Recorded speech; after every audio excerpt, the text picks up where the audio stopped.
Good. Guys, good evening, everybody. Everybody trickles in. I'll start to explain exactly who and what I am doing. Hi, I'm Ashley. I'm a character and creature. Whole, when I say concept, it usually that sort of a thing. And what I do on the Pixelogic streams is quite literally, I'm just gonna take a sphere and just kind of mash it around. Something. Maybe we'll even start from a head plane today and do something stylized. I don't know. We'll figure it out as we go. And it's just sort of as a sketchbook, right? So that's essentially what we're and if you have any like questions as I'm doing anything, feel free to ask. You know, a 4-hour session. I like to consider these more like a here, hold on. My mic is being weird. Is it actually cutting in and out? Yeah, hold on. I figured. All right. Here. Wah! My arm, my pop filter is really like messy. I've had to super glue this thing so many times. It's so cheap. Look at that. It's like Oh, why you gotta be this way? Should have checked that before Okay. All right. Hi. Hopefully that's gonna be a little bit better. So yeah, so I essentially am just gonna be taking this sphere and doing a whole bunch of stuff to it, or we might start from a head plane. We don't really know what exactly it is that we're gonna be doing. We always, you know, come into these without a plan of any kind. You know, sketching is really the goal here. Treating 3D kind of the same way, like 3D sculpting, the same way that you would if you opened your sketchbook and you just started scribbling around. So that's sort of the same thing that we're going to be doing here. I focus a lot on gesture and shapes, strong shapes and things like that. But like I said, if you have any questions, like as I'm going, ask. Like a chilling out, it's 4 hours. And another thing too is if you want to try ZBrush and haven't, feel free to check out Pixelogic's 30-day trial of 2020. That's out now, so try 2020 if you haven't. That's about it. How are you doing, Cam?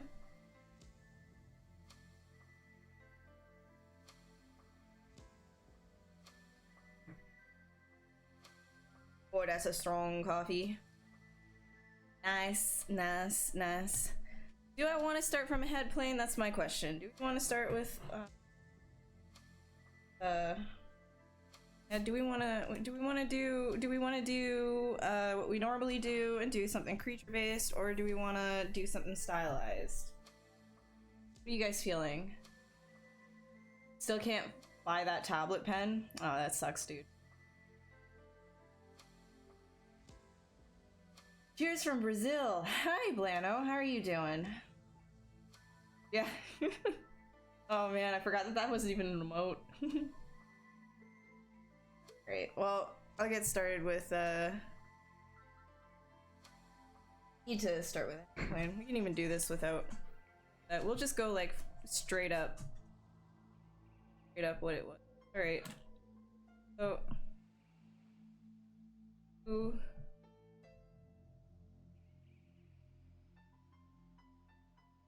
On the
from Ghana.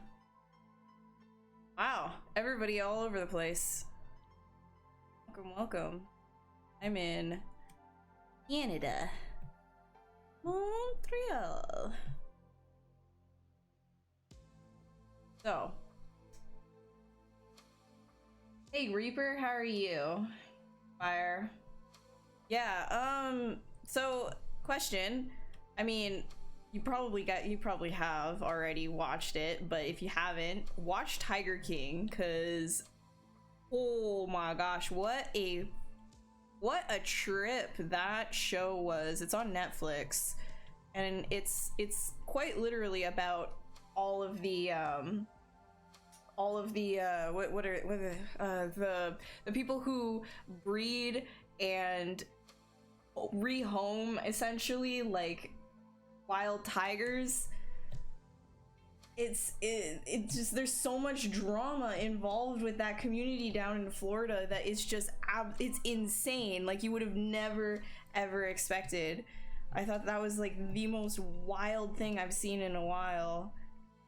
Like, I was glued. I was just absolutely glued to the show when I was watching it. Like, dang, dude, like, what is going on? Like, all of those things that you see, like, Florida man does this or whatever. I'm like, these people are real. These people are real, man. Isn't it about a woman that fed her husband to a tiger? I mean, that was like only a slice of the pie, dude. Like, it was crazy. Doesn't like, no, and it's not about like glorifying these people either. It's literally about taking them down, because all of them are crazy. They're insane. Hey Andrew, how are you doing?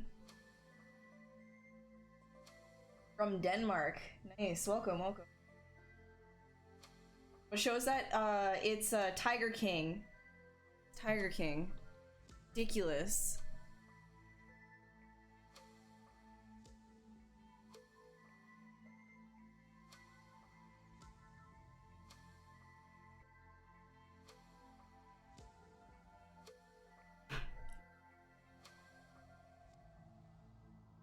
I was absolutely glued to it. It was crazy. Absolute craziness. I'm just thankful I don't know anybody like that. Oh man. Like, there was so much to unpack that I'm not really like sure where to even start talking about the show. There was just so much to unpack.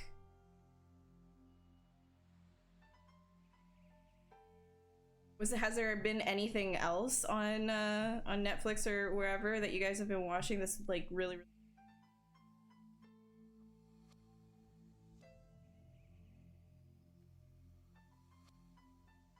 fill my time, you know what I means?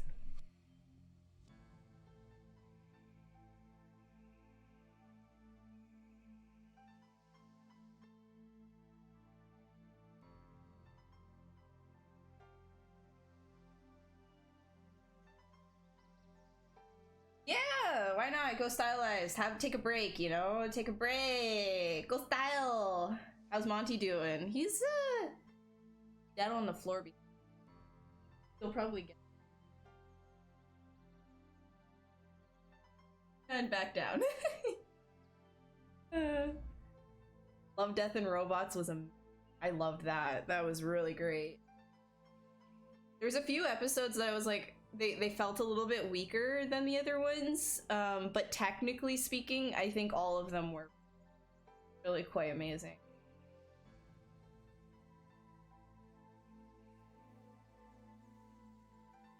Which one? Kubo. Oh, yeah, Kubo, yeah.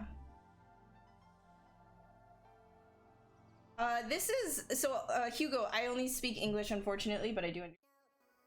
I am using a, Wacom Cintiq 21. My brushes, I don't have any, special brushes, to be honest, but I can run you through the brushes that I do have, programmed to my keyboard. So I program all of the brushes that I use through the 1 through 0 keys on my keyboard for easy access. I don't like to use these buttons on the sides of my tablet. I prefer to use my keyboard. So so here I'll run you through. They're all kind of basic. First one is clay buildup. Second one, like number 2 key, is Damien Standard. Third one is H polish. 4 is snake hook. So snake hook I use instead of the move brush. I prefer snake hook. Completely up to how you work as an artist. If you don't like snake hook, fine, use move brush, works good too. 5 is inflate. 6 is pinch.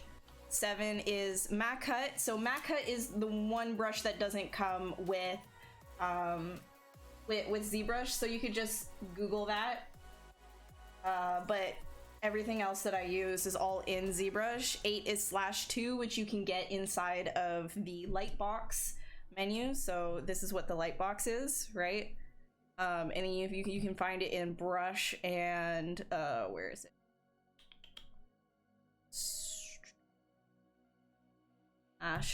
Should be here. So in this folder right here, and then you can find /2. So that comes with ZBrush, and everything else is just already default in your brush menu. The only thing is the Mac cut. So MAH cut. You can check that out. Here, I'll type it. I'm gonna get rid of my socials on the screen. I'm sorry that that's there. Hi, there we go.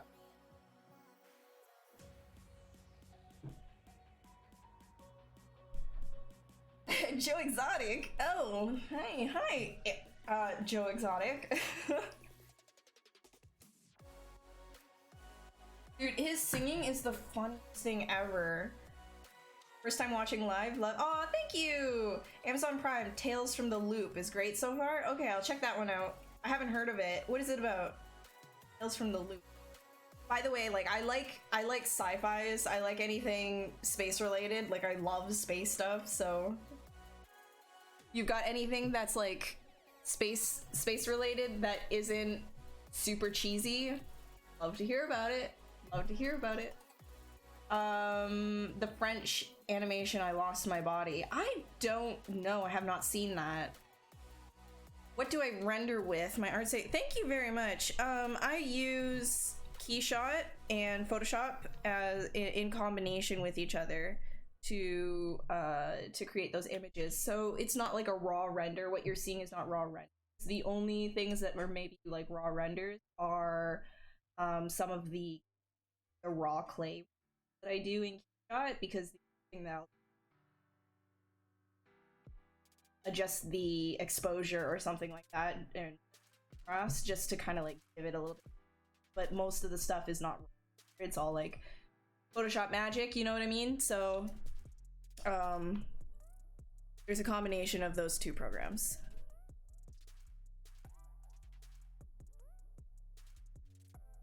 Great.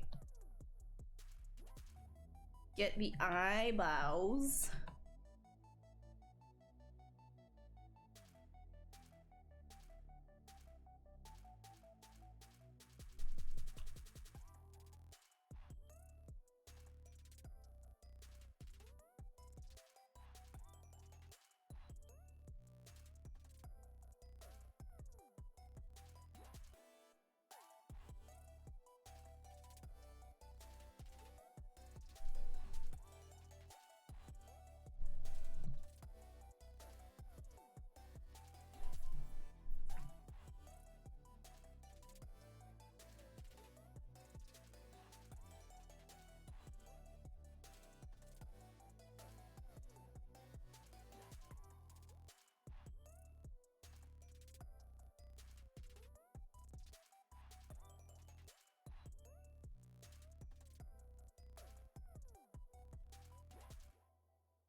Who am I creating? I don't know. We're just having fun. Not really anything. See those. Wait, what? Astartes? Sports? No, I didn't see those. What are those? Am I reading that wrong? Astarte? Okay, I'm stupid. I don't know. No idea you did normal human characters. Oh yeah, no, normal human characters, stylized characters are that's actually like creatures is like my passion. Creatures is what I like to do. I mean, I've had a few creature design jobs as well, but for the most part, like stylized, like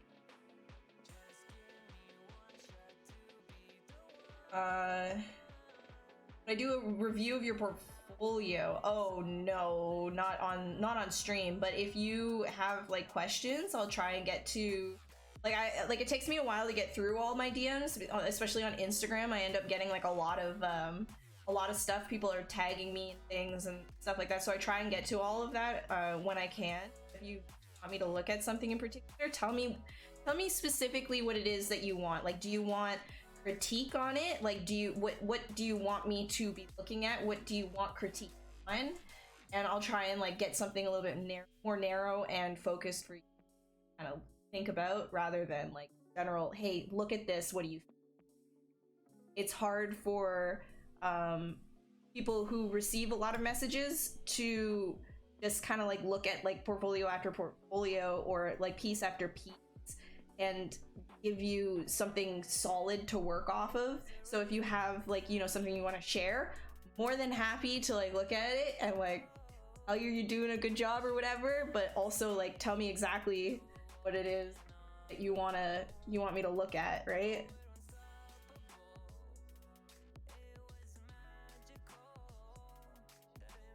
Maca is the brush's name. Yes, you can Google it. It's for free somewhere. You can download it. I don't know.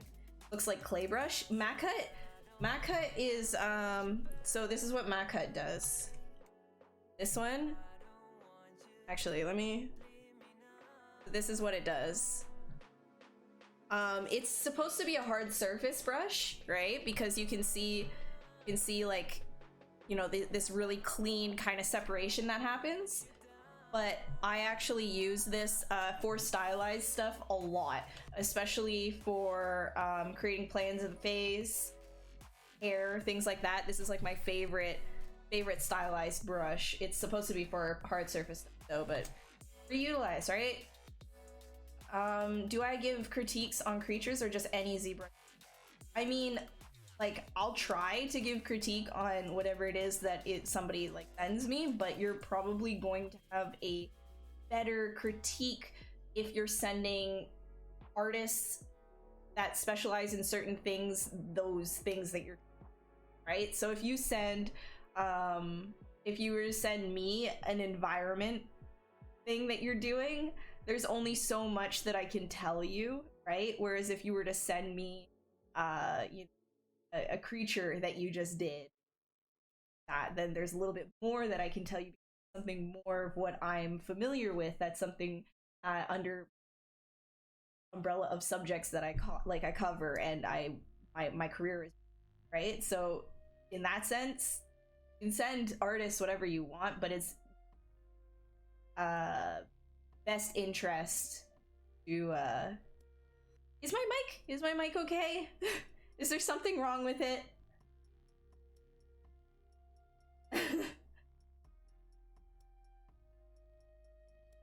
It's okay? Okay. Why is it time to get a new mic? What's wrong? Mic keeps dipping. Does it? Oh no. Why is it dipping? Okay, I'm gonna keep my eyes on this quieter and then being okay.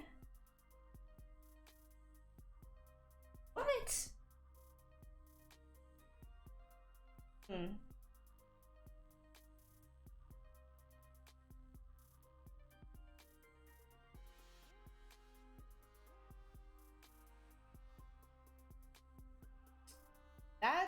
Very strange. I'm not sure why it would be doing that. I haven't touched any setting. Now there's another person. It's fine there. Wow, strange. I don't know. Hold on. Let me see. Fine, my noise gate. Nothing has actually changed. Huh. Okay, I'll keep my eye on the bar. Let me see if I just kind of keep talking here. Is it gonna start dipping?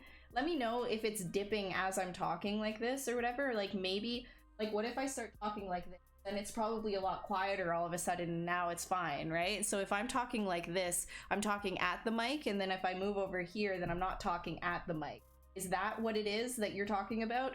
Versus me talking at the mic versus not talking at the mic?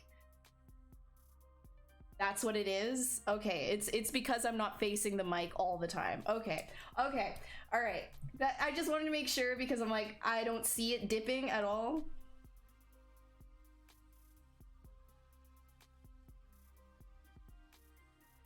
Got worse when I turned away. Yeah, that's what I figured. Yeah, okay. Yeah, anyways. I'll do this. How's this?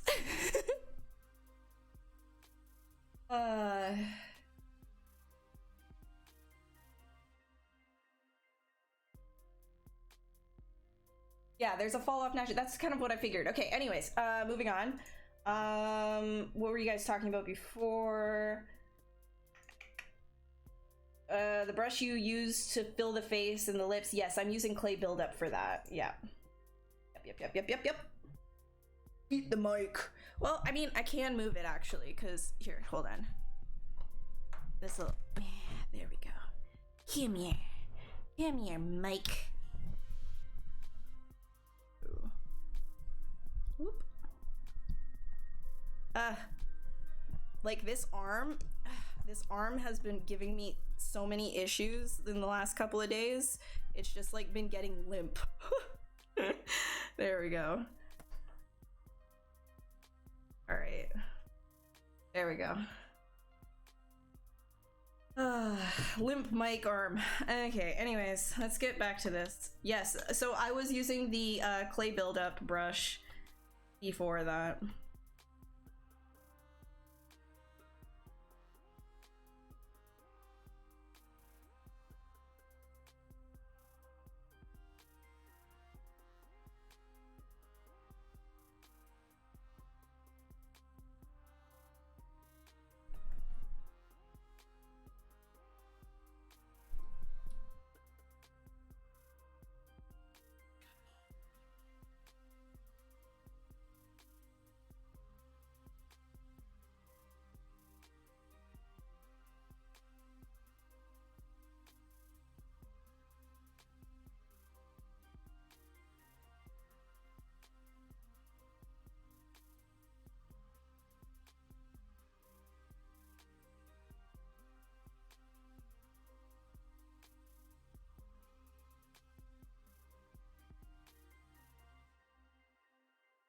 What am I gonna sculpt today? Hey Ash, what you sculpting? A girl. Girl.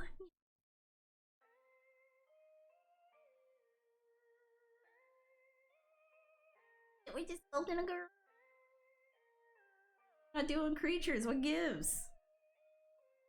I want to just sculpt a girl.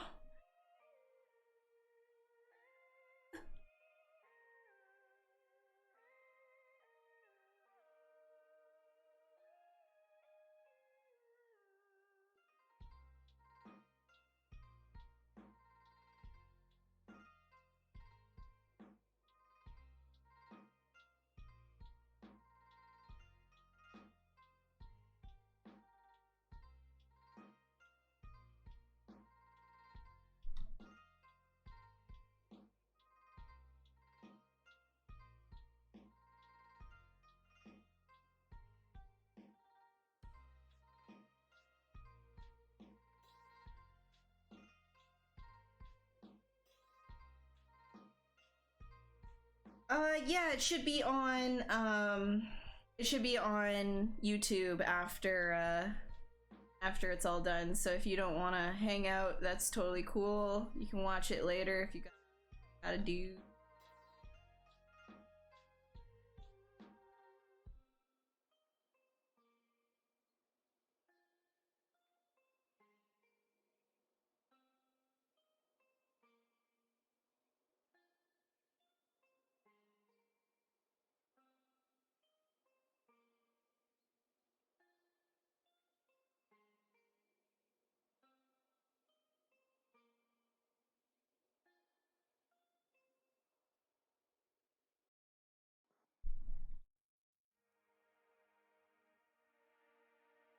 Love some. Damn, browse. Give me. Cool music. What is it? It's Pretzel Rocks. Here.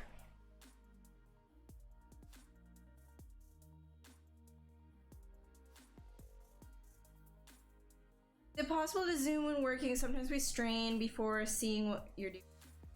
Zoom when working sometimes? You strain to see what I'm... yeah, I try to zoom out more. I mean, how much more do you want me to zoom out exactly?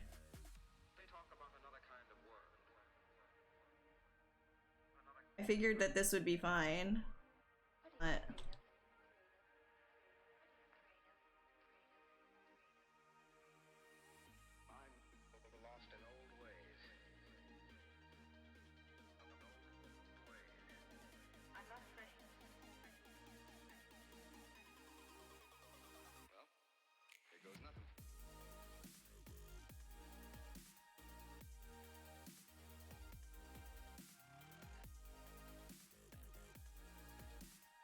Alright, and...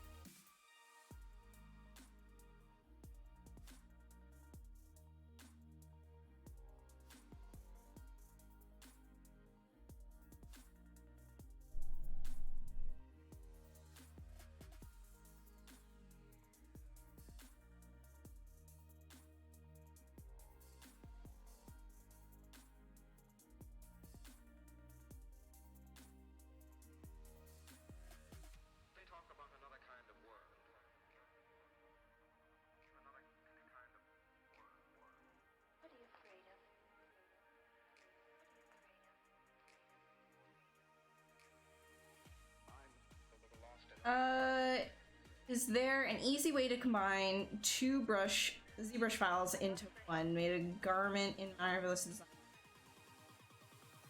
Character thing. Okay, well, I mean, if you're trying to import an OBJ, right? All you need to do is just like append something else. Like, let's say this is your character, and then you wanted to put like the dress or whatever it is on your character, and that is an OBJ file. It's super easy to just kind of like have whatever, like you just append, like it doesn't really matter what, and then when you go up here and say import, then you can import whatever OBJ file that is, and it will replace the subtool that you have selected, right? So that's one way. Another way is you could also just, you know, import it into its own, like, you know, open the OBJ, import the OBJ into its own tool, right? By using import. And then when you're over here, you could always just go and append, and you'll find it up here. End it that way. Be able to put it in. Oh wait, why'd I get rid of that? I wanna...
When I'm peering, let's try again. Yeah, like so any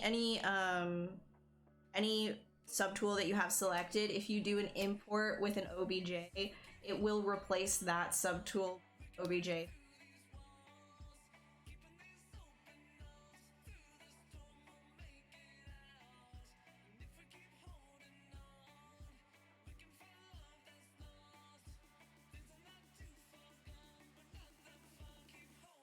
Ah.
Duplicated one subtool and it worked. Oh, then perfect. Awesome. Yeah, it doesn't really matter what subtool it is that you have selected as long as it's something that you don't necessarily need. So if you have like a random sphere in your tool and then you import on that sphere will be replaced with whatever it is that you... Hey, Sergio. Fiber mesh? Maybe. I don't know. We might keep it as clay. We'll see. We'll see what it wants, you know? See what it wants. The orientation head in the upper right or the background of this in the left. Yeah.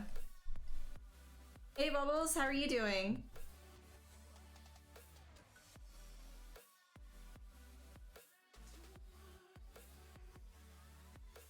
Let's do...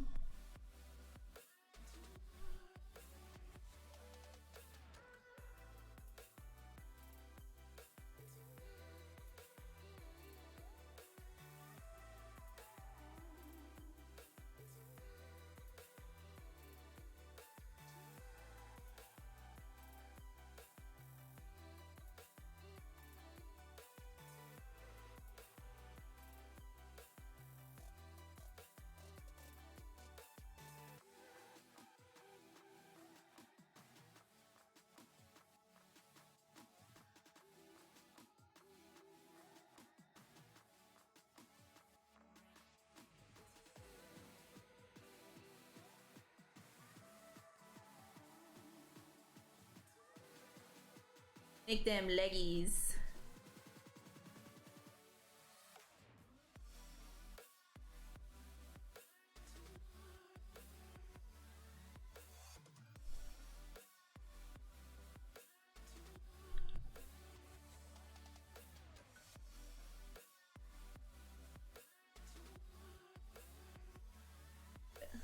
It's okay.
Ever done toys?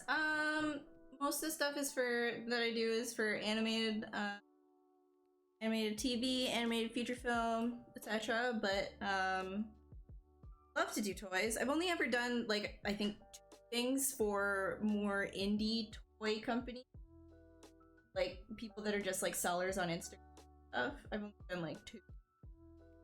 I think one of them they just didn't end up using, but the other did go into production. Actually, I think I can. It was like.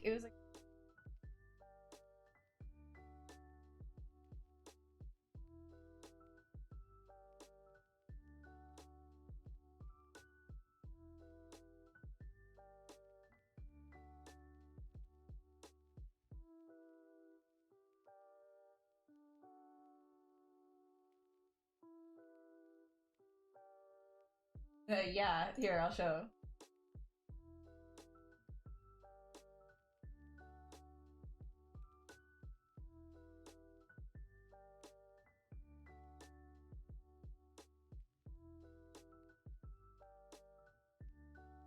This was like a while ago.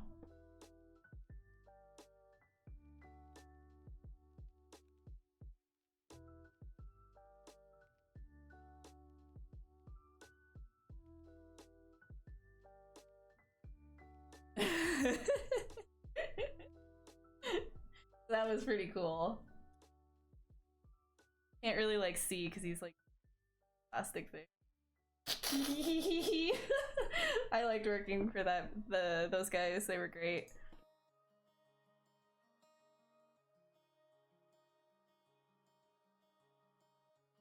That was a while ago. What's the reference of my tablet? My tablet is a Wacom Cintiq. The 21.5 inch, so I guess like 20, not the square one.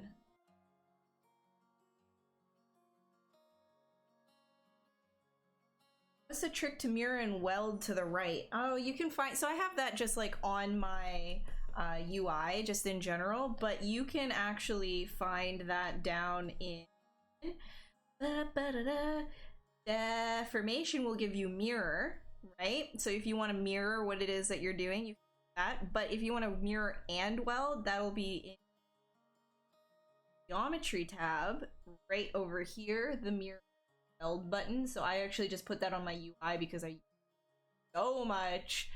So, and you can just switch between if you want to mirror it on the X, Y, or Z axis.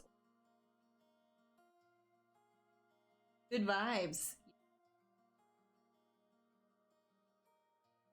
Feels very toyetic. Yeah, there was another thing too that, like, I mean, I'm sure you guys have seen it before. I've shown it before.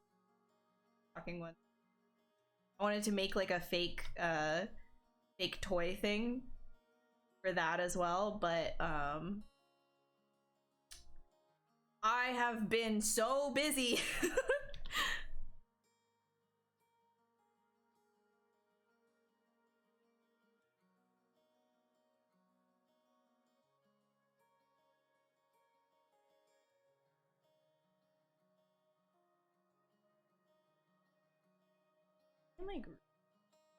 I like really push.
She can be like a set. I don't know.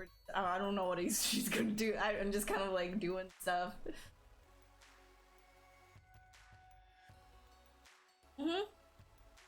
Yeah, I worked on next gen. My sound is all over the place. How? Like, I don't understand. Is anybody actually having that problem, or is it just like... I'm very confused because half of you guys are saying that it's fine, the other people are saying that it's not. I thought, like, totally okay. I'm fading out a bit. See, that doesn't make any sense. Because this looks like it's completely fine. What in the world?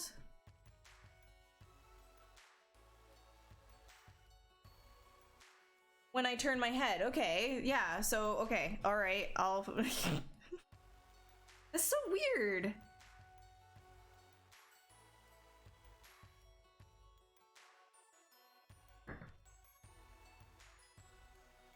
Like, I'll say the same thing twice?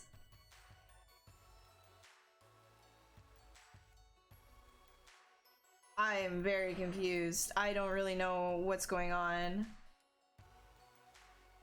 Maybe it's a Twitch issue? I don't know. Because on my end, I'm keeping an eye on the audio bar right now, and it doesn't seem to be dipping lower than... Not dipping lower than negative 30 decibels. Sorry, guys. I don't... Problem is... Oh, maybe right there it did? Right.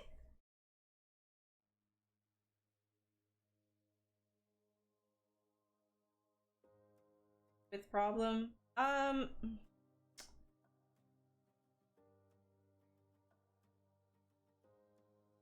Okay, let me get rid of my noise gate, okay?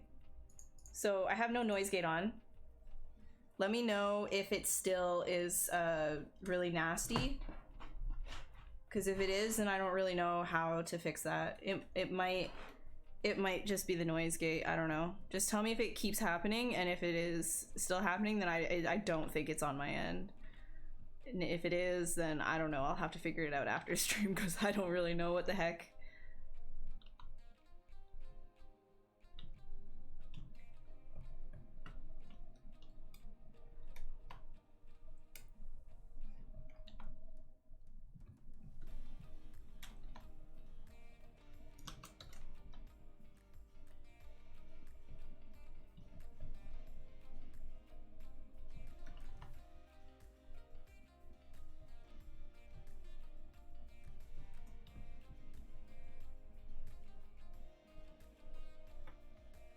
I swear to God, if I started sounding like a robot after I disabled my noise gate, I think I'd lose my mind. Same problem happens occasionally with your bandwidth. Oh yeah. Do you think it could be my bandwidth? Because I'm not the only person using my internet right now.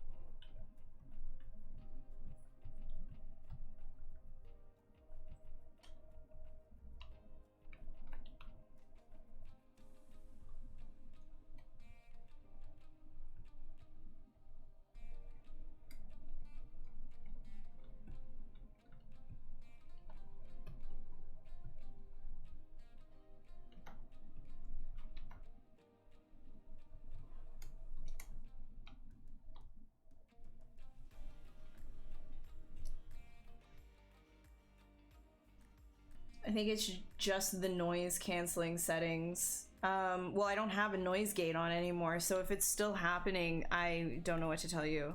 Also, when that happens, is the music dipping at the same time as the voice? Because if the music is dipping, then that has nothing to do with my noise gate.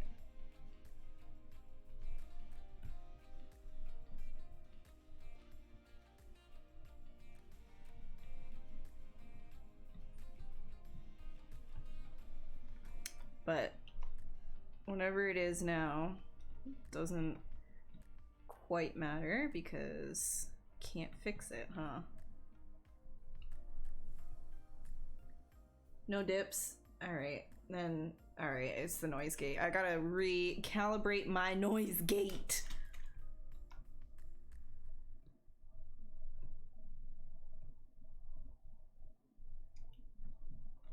Maybe it's because there was an update to OBS. That might have been something too. Womp womp.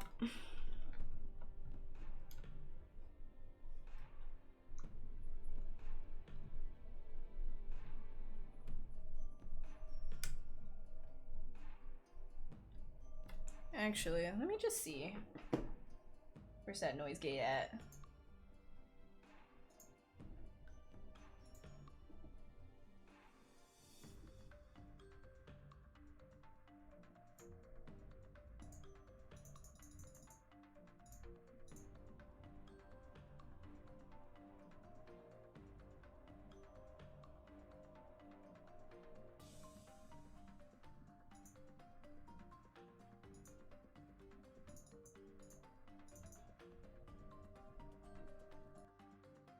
Okay.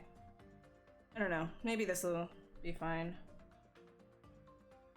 Cause like I don't want you guys to keep hearing me like clicking and stuff. Like that's super annoying, and like the fan background noise and stuff.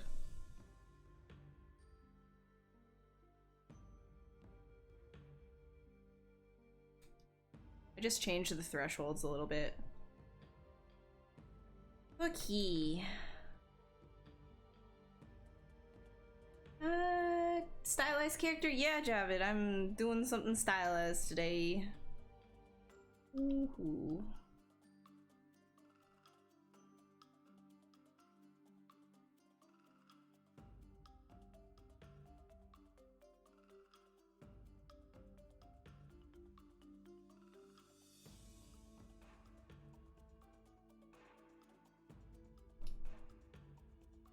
Also, yeah, if you guys have any questions, feel free, you know. I don't really know what to say when I'm kind of sculpting like a character like this. Like, what is it exactly that you guys want to like know about stylized stuff?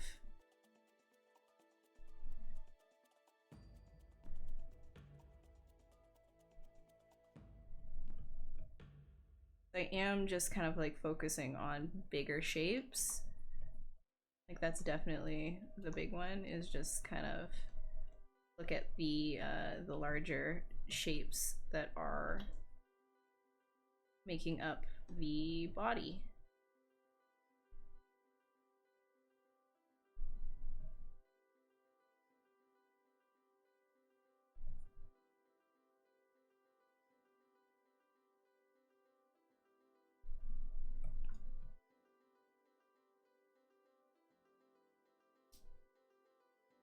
What would Jesus sculpt? Bread and wine. I don't know. People like ASMR, the noise in the background? Nah, man. Am I working off a reference or just using imagination? Just imagination. What resolution is this currently at? This is, after I dynameshed, it was 9, it was, the head is at 58,000 points after dynamesh, not much. Before that, I'm just leaving it super low res because it's easier to focus on shapes that way.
Whoop. We don't want bushes for eyebrows. Maybe we do. Maybe we do want bushes. Maybe we want a whole forest growing where your eyelashes should be. Maybe. Maybe it's the new trend.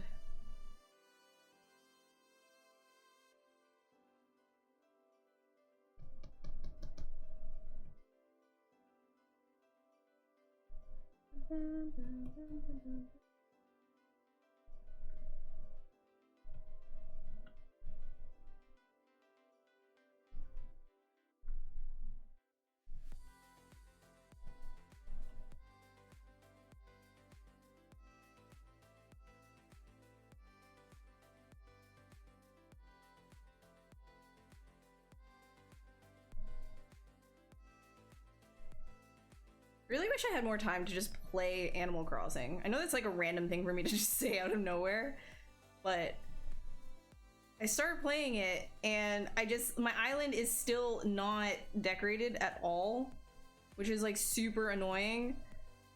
I still have like random trees everywhere, like no hybrid flowers, like nothing. It's just like, I don't have the time. So I just have like this stockpile, right? Like in my house, it just stockpile of all of like this furniture that I've amassed. And I'm like, okay, a giant renovation day is coming. I can feel it. I know it's gonna happen. I'm just gonna have time eventually to just sit down and just like, my whole island's just gonna change. You know what I mean? Like, it's just gonna happen.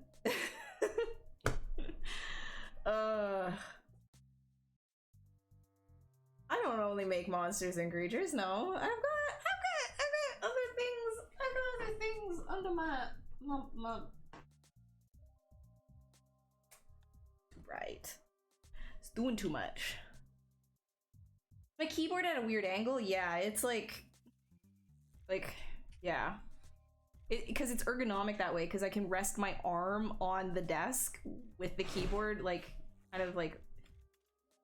Like it's really pushed towards my monitors, and then this is like over here so I can rest my elbow here. Yeah.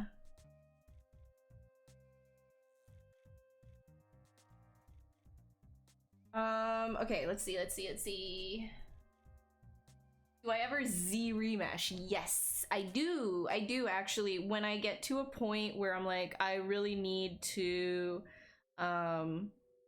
I need to start getting cleaner topology so that I can give this more detail in certain areas. Like I Z-remesh after I've gotten all my shapes down and the general like sketch and sculpt done. Z-remeshing for me is the cleanup stage. Like I don't Z-remesh unless I really need to, because it's faster for me to just be using Dynamesh and just being really like messy and quick and sketchy with it.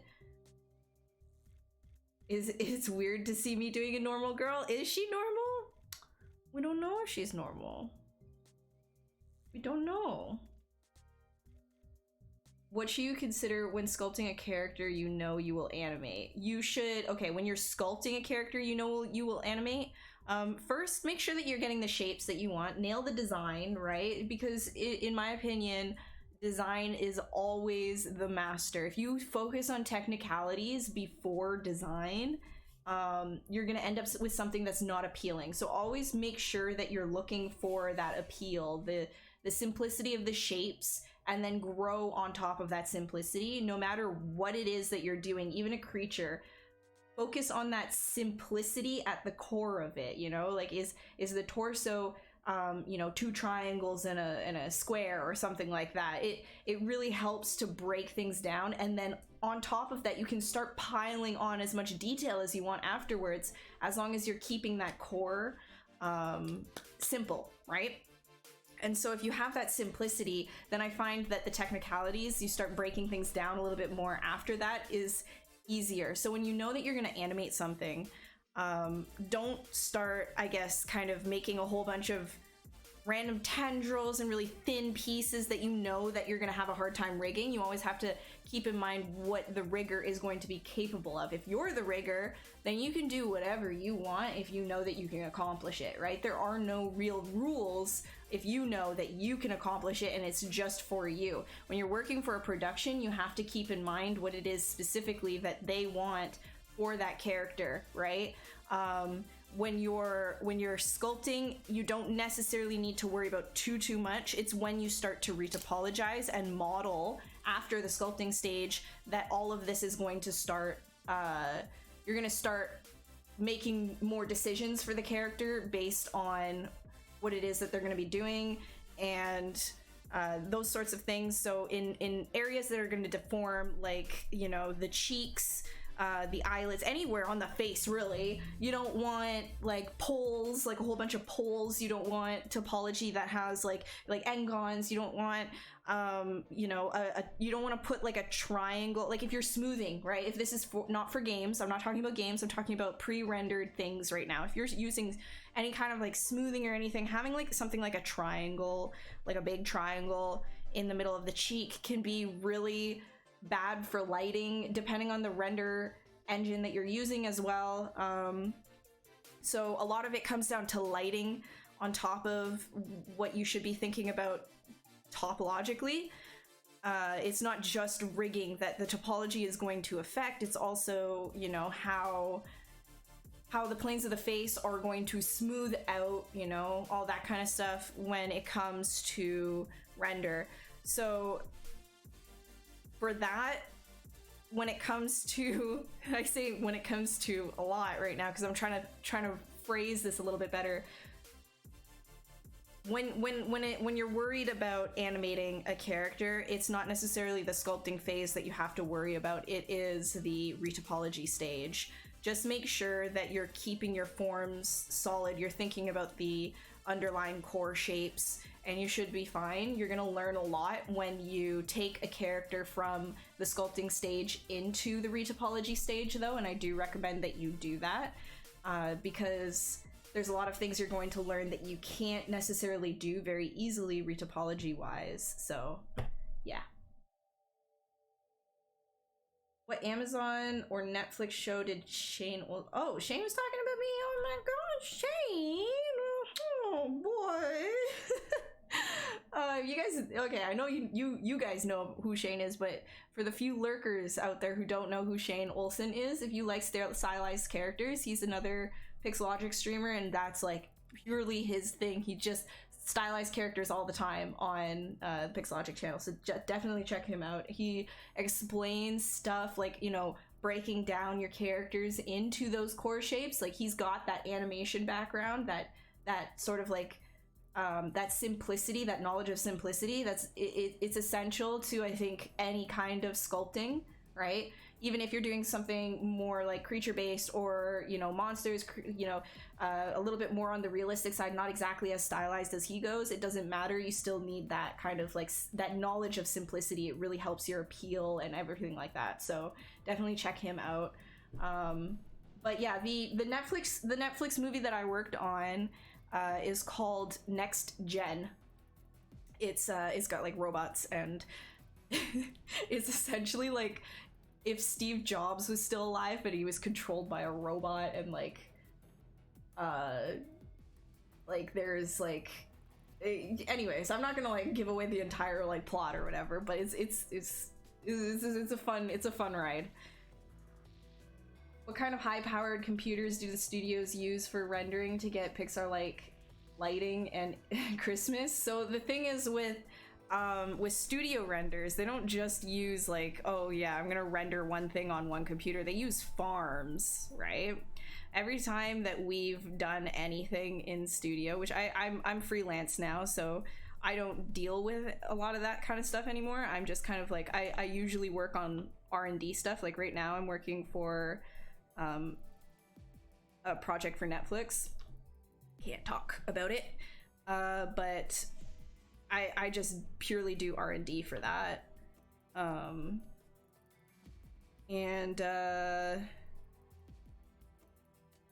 Sorry, thinking. Sometimes I just blank. Do you ever have that where you're thinking really hard about something and then it's like all of a sudden nothing? You're like, wait, hold on, brain. Wait, I wasn't done with. Oh, I hate that. It's bad. Sorry. Shane has been away for a while now. You know, it's probably because of like what's happening right now. He probably has to like be with his family and stuff, right? Like everybody has to prioritize. Right now is kind of like a hard, he might even have like just a lot of work on his plate, right? For me, under NDA. Everything I do is under NDA. You'll never see a sculpt that I do for that's under NDA on my portfolio. That's why my whole portfolio doesn't include any of the professional work that I have, because NDA. Does everybody know Ryan Reynolds? Yeah, he's my neighbor. You seen the post of it, Next Gen? Yeah, it's a fun movie. I liked it. I loved working on it, but like, I mean, when I watched it, like, it's one of those things where when I was working on Elena, for example, I didn't get a kick out of watching Elena like I got a kick out of watching Next Gen. Like, I really enjoyed the movie. So yeah, it's good. It's good. You should watch it. If you're bored, just watch it. It's a good animated movie. It's a good, you know. Can I score some aviation? Score you some aviation gin? Oh man, yeah. He sends me shipments of that stuff, like, you know, because he gets them in like so much. You know, every week there's like a whole like semi coming in with like him. You know, Ryan Reynolds as my neighbor, so he just kind of like lets me take some of that. So I've got an entire room full of it actually.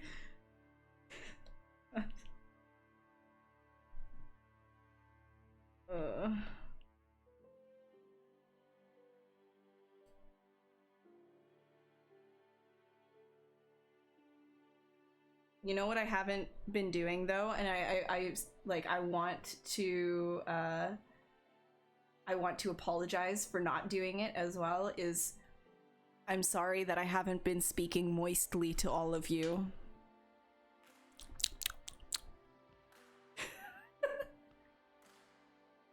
Oh god.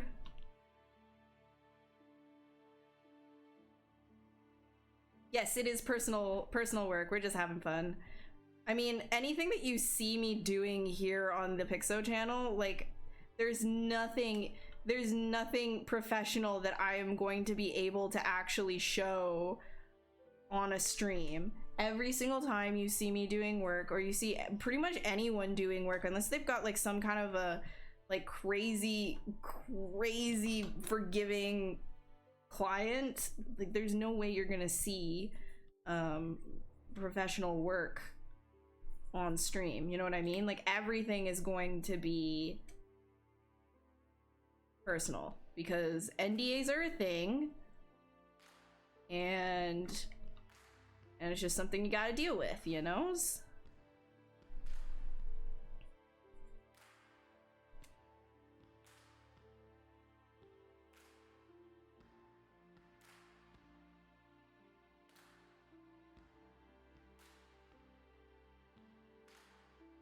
I'm giving her a ponytail. Wait, hold on.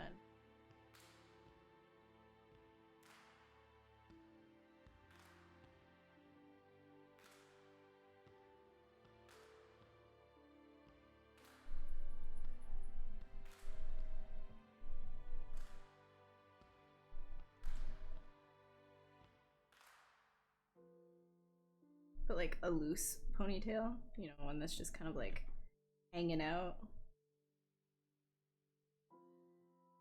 We kind of want to like bulbous this up. Down.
Okay, let's see. Am I gonna mesh my burgeoning 3D model career with her budding amateur mixed martial arts career? Yes, I'm going to, you know what, yes, you're calling me an amateur, but what you don't know is that I'm a black belt in, quite literally nothing, actually. You know what, I'm not even gonna try. Moist. Could you give some advice on how to stick with the reference when sculpting stylized characters? As for a complete beginner, realistic sculpts seems easier. Realistic sculpts, oh boy. I mean, okay, so here's what I would say to that. I think that any stylized artist should know at least the basics of realistic anatomy. So if you know the rules, then you can break them. Stylized sculpting is technically breaking rules. You're pushing shapes that don't necessarily exist in real life, still look like they could work, and they're appealing. However, in order to do that, like I was talking about before, you need to know the core. You have to have that core fundamental knowledge. The simplicity of it comes from the knowledge of how human anatomy works. So what I would say is, yeah, like, you know, do your studies of your, you know, realistic stuff, but when it comes to stylized, it's kind of a different beast because you're taking everything that you know that works in realism and crunching it down into like an essence, right? Like, so a skull, like, you're not going to have all the planes of the face working here. You're just going to have what you need in order to portray what it is that you want to portray. So in this case, cute girl. What does a cute girl need? Forehead and cheeks. That's it. So you got those two simple shapes, and then on top of that, you can start adding on little bit by little bit. When you have a reference and you need to stick to that, what I would recommend, especially for beginners who are not, for somebody like me, like when it comes to references that clients give me, a lot of the time, sure, I'm going to do a match to get proportions of whatever scribble it is that they're going to give me. Scribble or full drawing. Full drawings make it so much clearer for me. I'm like, okay, that's exactly what you want. But when they're coming to me for concepting, right? Usually I'll get some kind of like a really rough sketch that they've gotten an artist that they really like to just do something quick of. Can you get the feeling of this? I'm like, sure, great, that's my job. So what I would do is there's this feature in the see-through, like for ZBrush, called see-through. Now you can see it on my screen here, how it's going like dim. That's because behind ZBrush is actually showing, right? So if you go like 100%, you can still see what your ZBrush canvas is, but you'll also be able to see almost exactly what's behind it. So when you have a reference and you want to match with that reference, you can actually have that behind ZBrush and not on your document or anything like that, and just use the see-through mode so that you can just match up proportions. And so when you're working, I would definitely check that. Every time you make some kind of a big shape change, check your proportions. Make sure your proportions are sticking to the reference that it is that you want to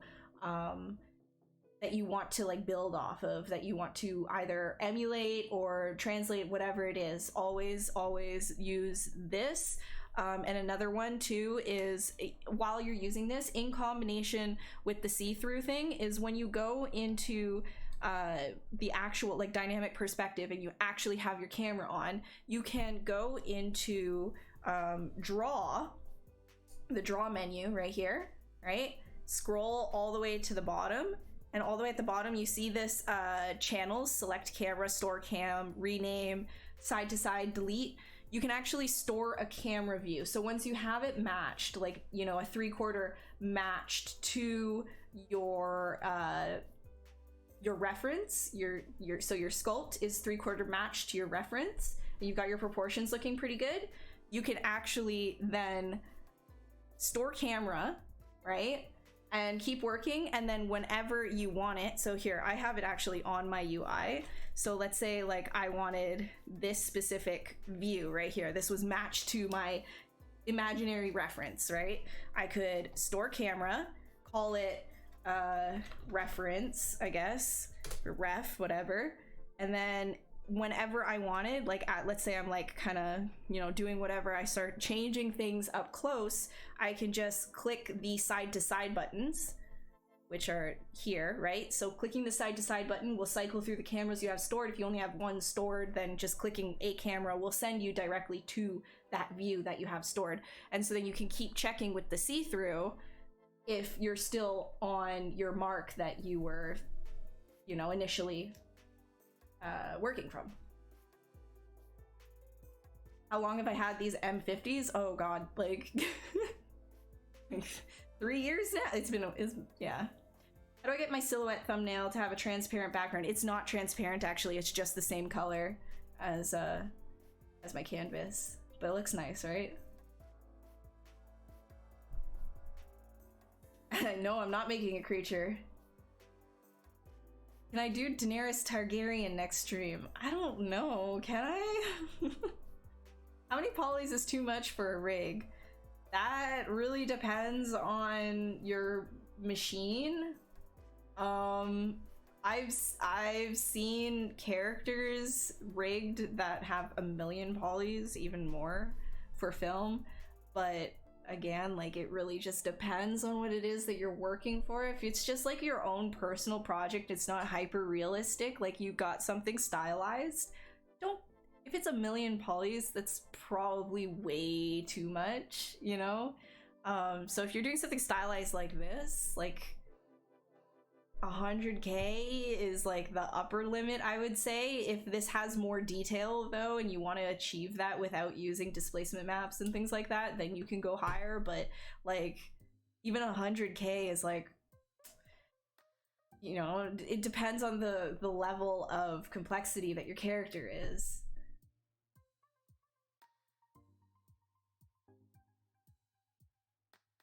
Low-res characters with normal maps applied with surface... Wait, hold on. Are most characters in Pixar and DreamWorks low-res characters with normal maps applied with subsurface modifiers turned on for smoothness? Yeah, so a lot of Pixar, DreamWorks, Blue Sky, etc., like all those characters are actually very low-res. And a lot of the smoothing modifiers, right? So I had the pleasure back when I was working at ARC, I had the pleasure of actually getting to see one of the, like, Diego, the lion, the mountain lion, the saber-toothed tiger, whatever. I just like listed like how many species there. I got to see his model, and it was ridiculously low res. Like I'm talking about like lower than this. It was very surprising, but if you look at it in the film, a lot of the body is covered with fur, so it makes sense, and it worked with the rig, like what they were doing and everything. So it was very low res, but a lot of the sharpness that you get and things like that comes from creating supporting loops with the topology. So when you have, like, you know, the supporting loop, for example, right? So let's say this is super not clean, by the way. This is just from a default cylinder, but if you know, if you had this, right, and we went and we did ZModeler and we wanted to insert an edge right here, these are called supporting edge loops, so that when you actually divide it, it goes into a subdivision, it will be tight around this area because all of those polygons are dividing within a smaller section, and therefore you get a higher concentration, right? Get a higher concentration in that one area, so you'll get something like a line there. So these subdivisions don't happen until it's render time. You just kind of help it decide where these sharper lines will be by, you know, controlling where you're putting your supporting loops and things like that. But yeah, when you're dealing with you know, any kind of an animated film character, a lot of the time the really low, like tiny details and things like that comes from displacement maps.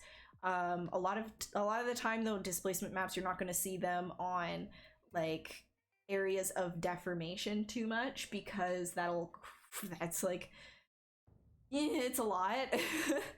But yes, a lot of stuff is low res. A lot of it is done in the textures, depending on how complex it is. If something's stylized, it like Up, for example, I can imagine the characters from Up being very low res, and a lot of that in the texture work.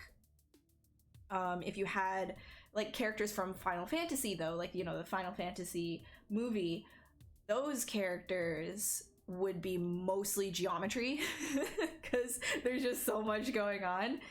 So it really just depends on the complexity of the stylization. Thanks, number 839. Is it possible detailing a mesh that has already been Z-remeshed and projected? Yeah, of course. As long as you have the ability, like, as long as you have clean topology and you're subdividing from clean topology, you can always just start adding on detail afterwards. Topology for animation, shape for everything. Well, that's actually, so the reason why a lot of things are chamfers or beveled, right, is so that you don't get that super sharp CG looking edge, right? Because everything in real life has some sort of a bevel to it. And so when you see something in CG that isn't beveled, unless it's like a super sharp knife or something like that, it doesn't, like, it just gives off this feeling of like, that's cheap, that doesn't look good, that looks like a computer generated thing, it doesn't look appealing. So that's the reason why everything has some sort of a bevel. Now, some stylization definitely goes like above and beyond with the beveling. Like it's like everything is beveled, but you know, using it properly and small amount, like, you know, not beveling so that it's like boom boom, you know, for everything, it helps the appeal a lot. I have to show us how to pose the characters when I'm done. Oh yeah, no, I'm working so slow today, I'm sorry. So much to talk about, so much to say, so many things to do. Oh.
Am I gonna pose the character? I know. We'll see. If I have enough time, I'll pose. Like, I want to, but we'll see. What's my opinion on triangles? I think that they're perfectly fine if you know how to use them. I would say for beginners specifically, like if you are new to topology, you're new to you know, edge loops, edge flow, all of these kinds of things. I would, like, you know, proper edge flow. Sorry, I don't know why I said edge loops. Proper edge flow of face, you know, making sure you understand how deformation works. I would recommend sticking to quads initially before you start to understand why people say don't use triangles. It's okay to use triangles if you understand what you're doing, but the thing is, most people tell beginners not to because they are used incorrectly, right? So if you had, like, you know, if you, here, let me give an example. Like, there we go. Let's go up to your face. So if I were to take her, right, and then I said, okay, so she's gotta have, you know, first of all, this is correct. We're gonna want loops around here, right? That kind of do this thing, right? But let's say somebody was just like unaware of how all of this stuff worked. You would end up with people doing stuff like this, you know? And that can get really confusing because then you what you want to do inside the eyelid is create, you know, a division so that there's room for the eyes to kind of like open and close. You want more topology in there, right? So something like this, it's nice and clean and you can add to it and create those loops where you need it. Here, if you start, like, you know, without the knowledge of where things need to be in order for rigging and deformation to happen properly, you're gonna have people doing stuff like this just cuz, right? And that's gonna, what that's gonna do is it's gonna create, like, you're gonna have people like creating like that's ugly, the ugly sad face, right? Yes. So that's why I like to tell beginners, and a lot of other people like to tell beginners, don't use anything but quads when you're first starting out, so that you can actually start to really understand why you're not supposed to use triangles in areas. Once you start to understand it though, if you know where to put those triangles, it doesn't matter, as long as your render engine is friendly with it. I've been on productions where they're just like, I don't know why there's triangles here or whatever, and they get really mad because there is some sort of a discrepancy with the render thing that we're doing. That was a while ago. I don't think it's gonna be like that anymore. But I really, like, it's mostly for deformation purposes. Also, n-gons. N-gons are fine if you know how to use them. Beginners don't know how to use them a lot of the time. You don't want this. No, bad, right? That's not good. That's not something like this, because then you can start to understand why that's there, and then you would see, oh, so we should have it straight like this instead of, like, you know, coming out like that, because yeah, the render engine is gonna cut that anyways. When it goes to render, it's gonna cut it in half anyways. But the thing is, like, you want to help it out, right? You want to help the rig out. You want to help all of that out. So quads, yes. This, no, unless you know what you're doing. Okay, hopefully that makes sense.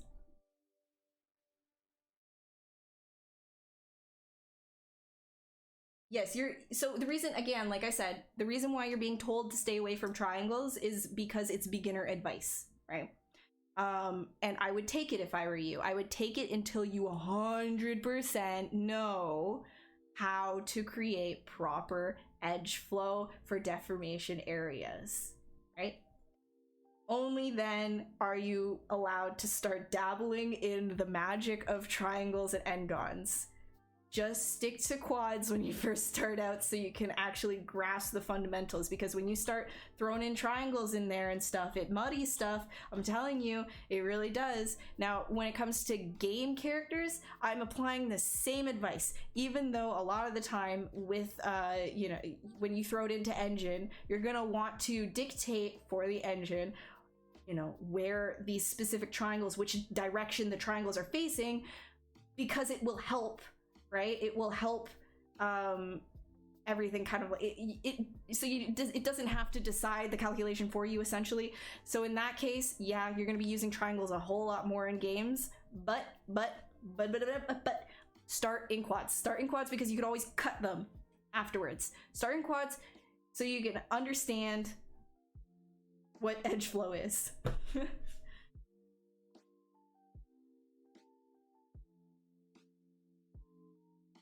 Yep. N-gon is a 5-sided poly. Yeah. Five or more. Quads 4, triangles obviously 3.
Klaus? I think it's brilliant. I love it. I used to work with one of the people that was a big influence, or big, like, well, not just influence, but he had a big hand in that movie. Charlie. I can't say his last name. I'm embarrassed. He was awesome. He was really great, and he did a freaking amazing job on that movie too. So it's crazy how small the industry is, honestly. Like, a lot of the people that I worked with like so many years ago that I thought that I would like never ever work with again because I moved to a new province and stuff, I'm working with again and stuff like that. Like, it's really cool. But it's like it's even cooler to see them move on to such crazy, amazing products like Klaus, and seeing that come through is really cool. If you see a Charlie, that's him. Yeah, he'll be somewhere at the top, like Charlie B. Boniface. Ooh, Charlie Bon.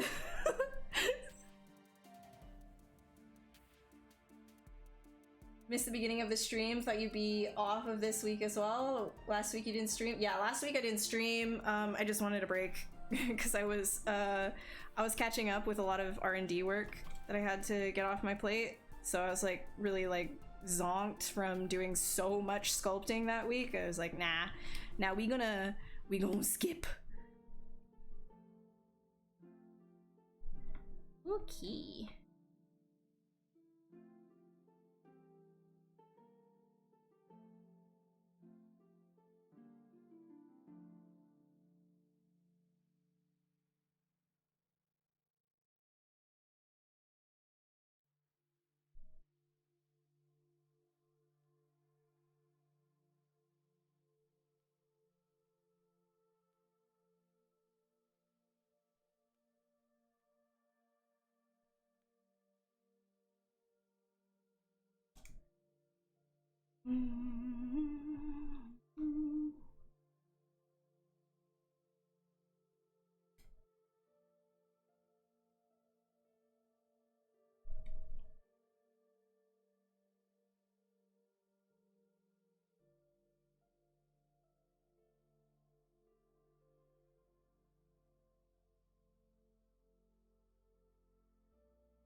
Okay, so here's where I'm gonna do a little bit more of like a pushing thing, because I think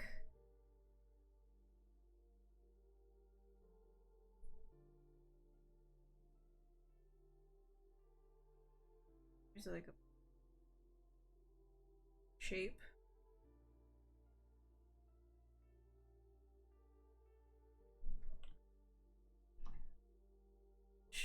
You guys have probably seen me do in other streams. It's just kind of like send it over to chop it block. Chop it block. It's me. It's a tool. What's it called? Transpose master. You know what? We haven't saved. Oh my god. Oh my god. Do I do other stuff besides sculpting? What other handy skills should an aspiring individual develop to be a concept artist besides art and 3D sculpting? Yeah, I mean, my whole life is definitely not sculpting. Oh no, they got me. I just sculpt. No, I'm into painting, drawing. I used to do traditional sculpting as well, but I don't have really a lot of space for that anymore. I do like to work out. Is that like, that's a hobby too, right? A hobby. I read a lot about nerdy stuff. Like,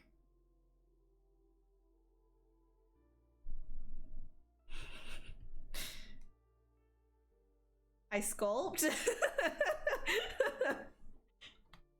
I play games. I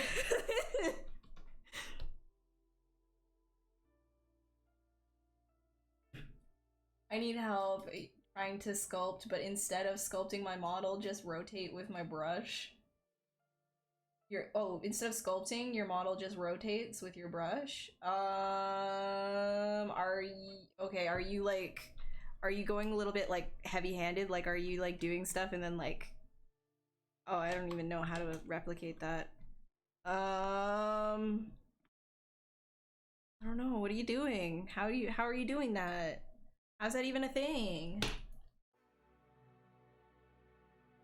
Press Q. Oh, okay, there. Maybe that. Yeah, there you go. Oh, good catch. Yeah, so make sure you're not in the move, scale, or rotate mode. What kind of nerdy stuff? Space stuff. You know how long I spent on the NASA website? Oh my god, I actually like dead ass. I'm literally considering saving up for the new Samsung S20 Plus or whatever it is. The one with like the Ultra, the one where you can like do 100 times zoom, because I want to just take a picture of the moon but also have a functional phone, because I need to upgrade my phone, but I'm like, it's so expensive. It's so insanely expensive, but to take a picture of the moon though. Because I saw somebody do that and I was like, I'm sold. But it's so expensive. Oh god. Am I self-taught or did I go to a game design or art school? I come from animation, and before that, fine arts. Fine arts was all of high school. I didn't have electives or anything like that. Everything was just like fine arts. And what I mean by fine arts is just like studio time. So they gave me paints and like an hour to 2 hours every day to just do stuff with paint and exploration and find yourself and feel the art and stuff. So that was great. That did so much for me. And then I ended up going to animation school for like 2D animation, and that did a lot for me, but nothing to do with 3D. So everything 3D that I did there was mostly just me doing it out of my spare time and realizing that I don't want to be a 2D animator. I wish. Oh, Kelly, I wish. I'm also starting an amateur MMA career. Yeah, for sure. Yeah, definitely. Maybe MMA and tackling my dog and smacking that thick booty. Wow, no reaction. Yeah, I know. I know, that's what I mean, right? Like, I'm just like, oh, but like, if I'm gonna spend the money on that, right? Which I don't know. I'm really, like, I'm not 100% sold, because that is such a steep price point and I really don't have the money for it. But I'm also like, ooh, but I could take a picture of the moon though. Like, oh my god, the 100 times zoom, like, it's crazy. Here, let me like show you. Wait, Samsung moon picture. I want you guys to understand what I'm talking about. Samsung S20 Ultra moon picture. Like, I don't know. Can I find 100 times zoom?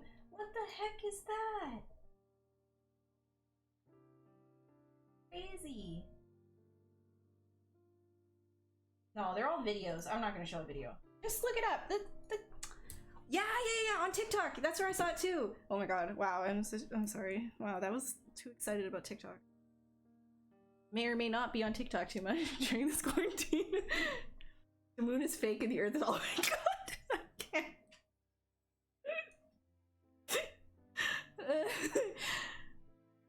I already have a tablet. This one I got. Okay, so that's another thing too. I was sitting on buying a Cintiq for, I think it was like 5 years because of the price point, and then I saw it on Amazon. I think it was, wait, what sale was it? Was it Black Friday? It might have been Black Friday. It was down to pretty much half off, like 40% off, and I was like, all right, I don't really have the money for this right now, but I'm never gonna see a deal like this ever again. And I just like, I spontaneously bought it and then just didn't go out and do anything for a while. But here we are in all of its glory.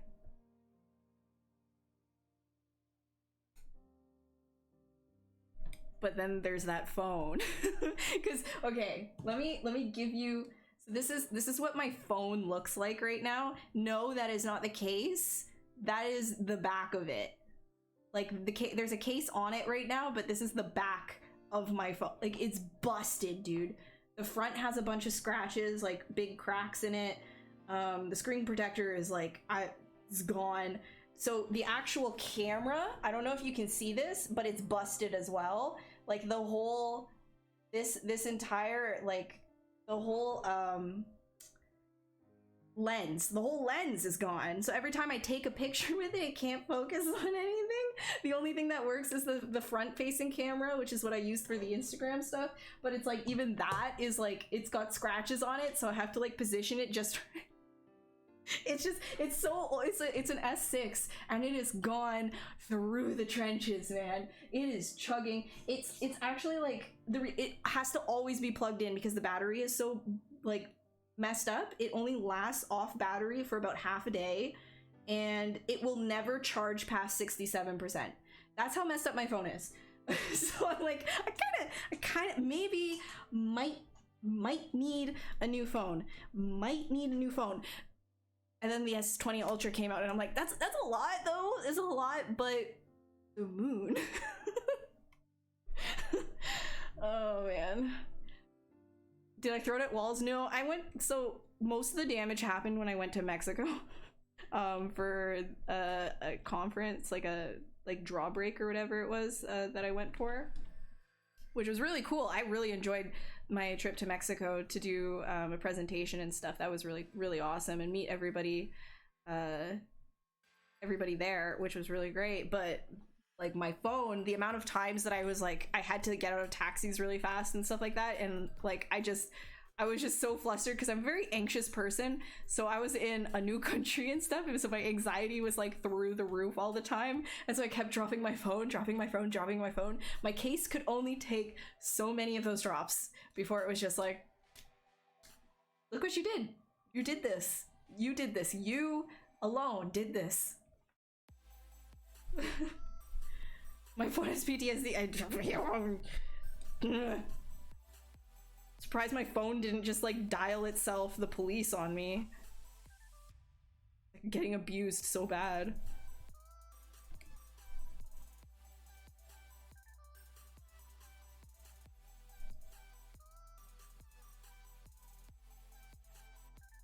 I don't know. So in the future, we'll see, like you'll see me with some crisper pictures eventually on Instagram before I start streaming. There will be crisper pictures, but I don't know when that's gonna happen. And I don't know if it's gonna be S20 Ultra because that's so much money. Oh, unless I can like find like a new like phone plan, but every single like phone plan, like when they put the S20 Ultra on it, right? Like it's just like they're gouging you. They're absolutely gouging you.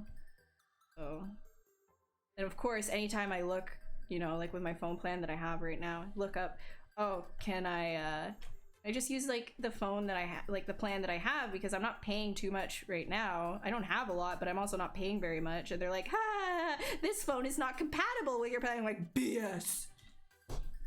Bull, Karen. It's definitely compatible. You're just saying that. Don't even.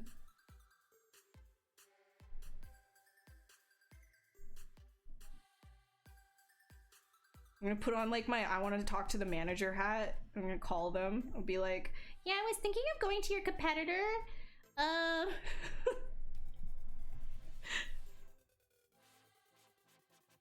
Unless you just give me the S20 Ultra, I'm gonna go to your competitor. They're selling it for cheaper. They're gonna be like, what? Yeah, I want to see. Prove it. Like Photoshop something. No, JK, I'm not gonna do that. Unless you're waiting for your stimulus check for a new gaming monitor. Ooh, what kind of a monitor are you gonna get? Mine are really old. I kind of want something with a higher refresh rate.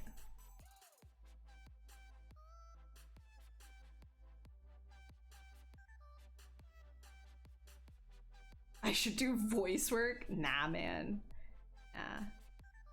I'm like, oh, look at all these things that I want. Can't get them though. Can't get them.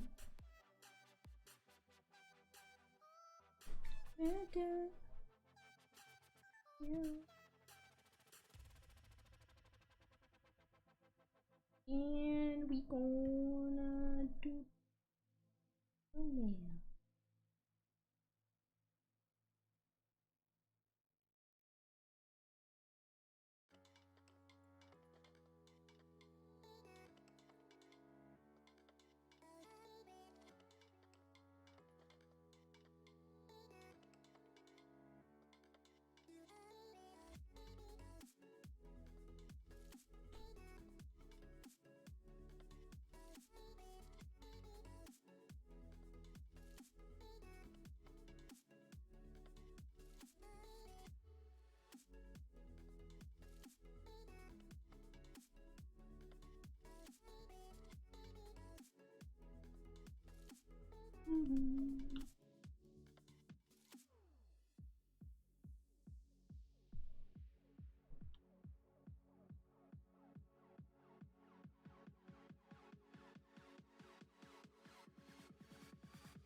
let's go into, okay, wait, first save. Save, Ashley. Gonna save. Now we're gonna go with the O's.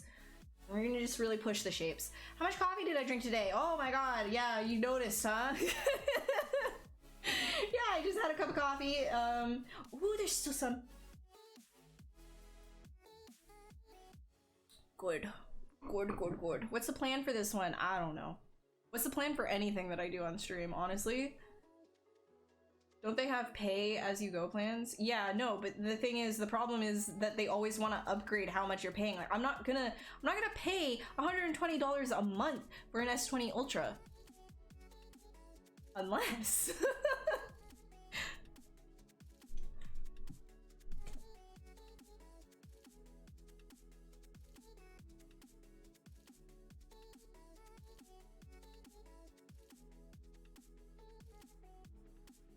Oops. Come back. There you go. Okay, so 2.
Ugh.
Look at you in a second.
You just got a $400 Secret Labs chair? That really, is it actually worth it?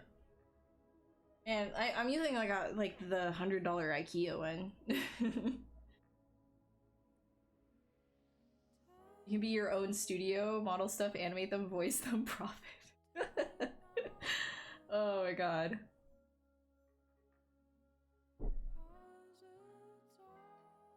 With your income tax. What's the plan? Oh wait, yeah, I already answered all this. Irish coffee? Nah, I'm not like I don't drink a lot, to be honest. Oh, thank you, Smecky. Smack. They can sculpt the whole model in T-pose. Thought this model just the no. Yeah, T-pose I use for overall shape and pose and stuff like that. It helps a lot to kind of get exaggeration.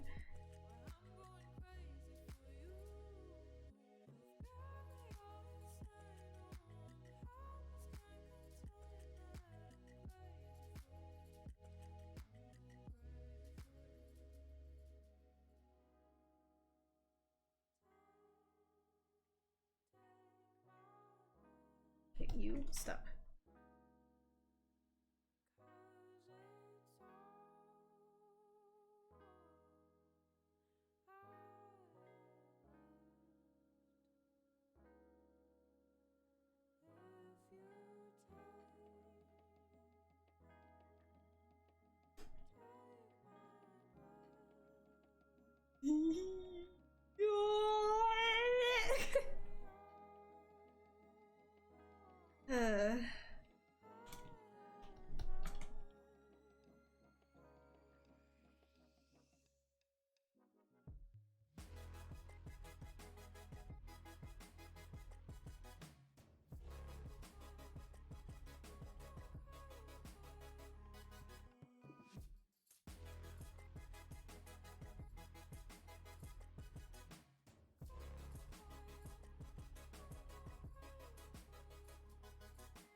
think we're gonna shrink these just a little.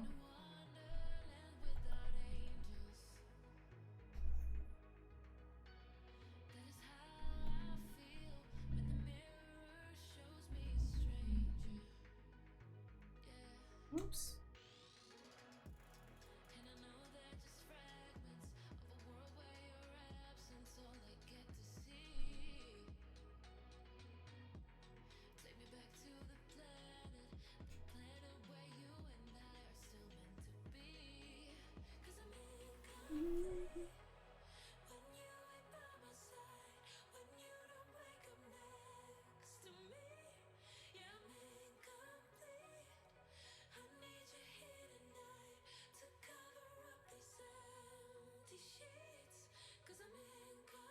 Do I use a base model for other projects? Sometimes. A lot of the time, you know, for animated stuff, like, I just start from... Because the shapes are usually so... they're usually so exaggerated, I find it's better to just start from primitives.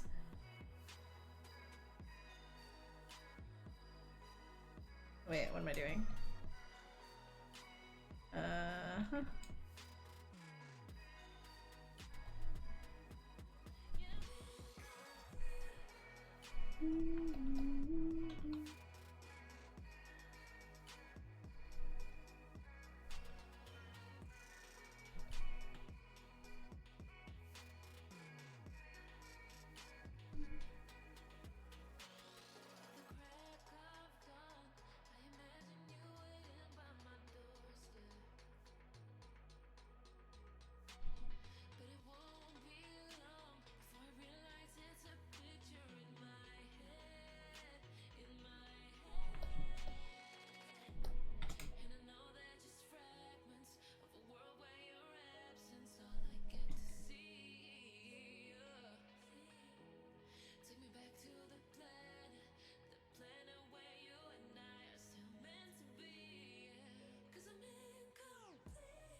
Oops.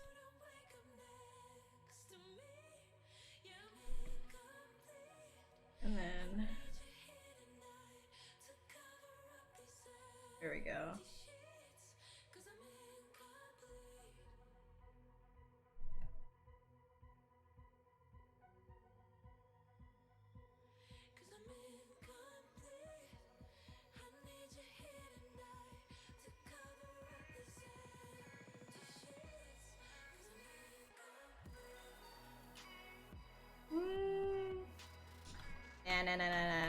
Nah.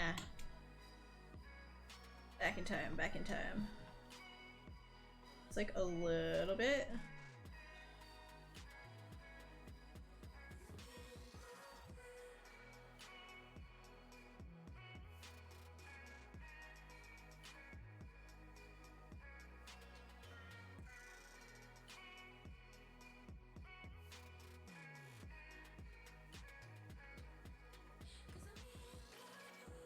I think I'm gonna probably do that with more topology.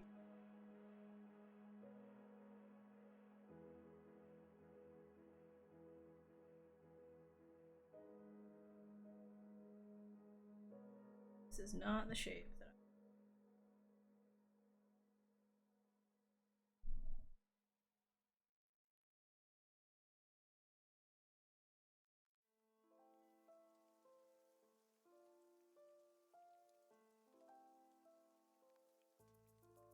you.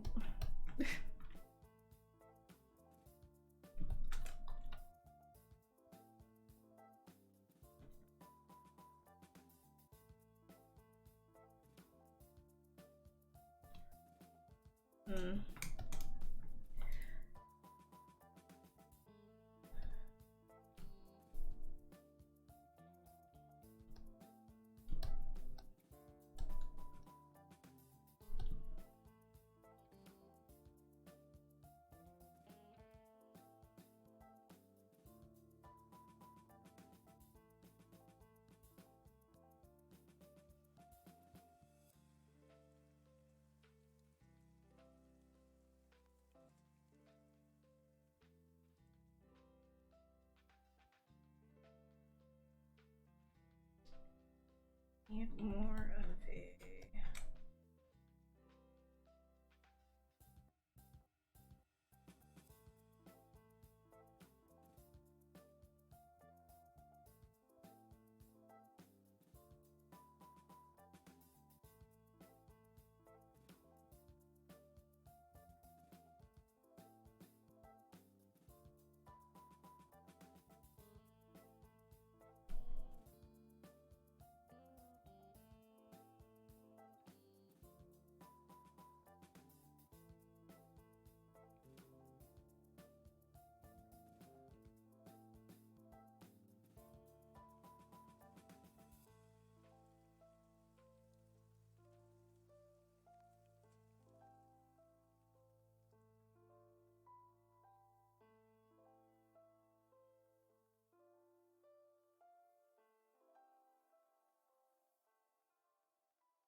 The chill portion of every stream. Yeah, I mean, I gotta do like some work, right? Like I can't only be talking about like the phones and things. Like I gotta do some work, right?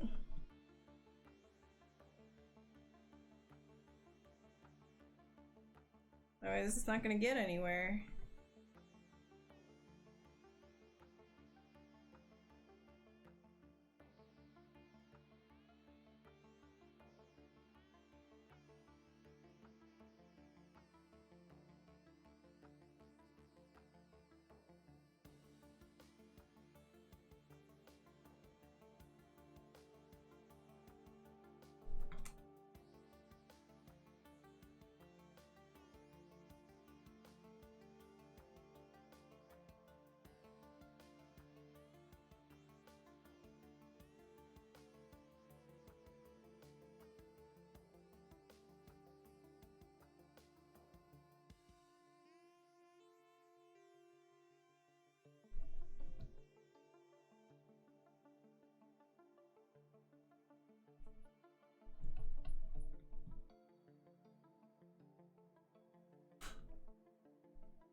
Not judgment, just oh yeah.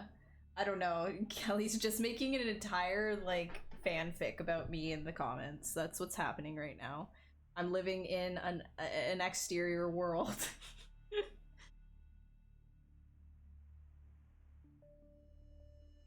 This is the first time you've seen me make a person. Oh, sorry. Yeah, no worries. 3D art with Javid. Javid. Have a great, great sleep. You're gonna go sleep until your bills. Oh. Alright, see you, Stoic. Hope you feel better. Please talk more about my MMA trading. Oh my god, I can't believe you guys believe that.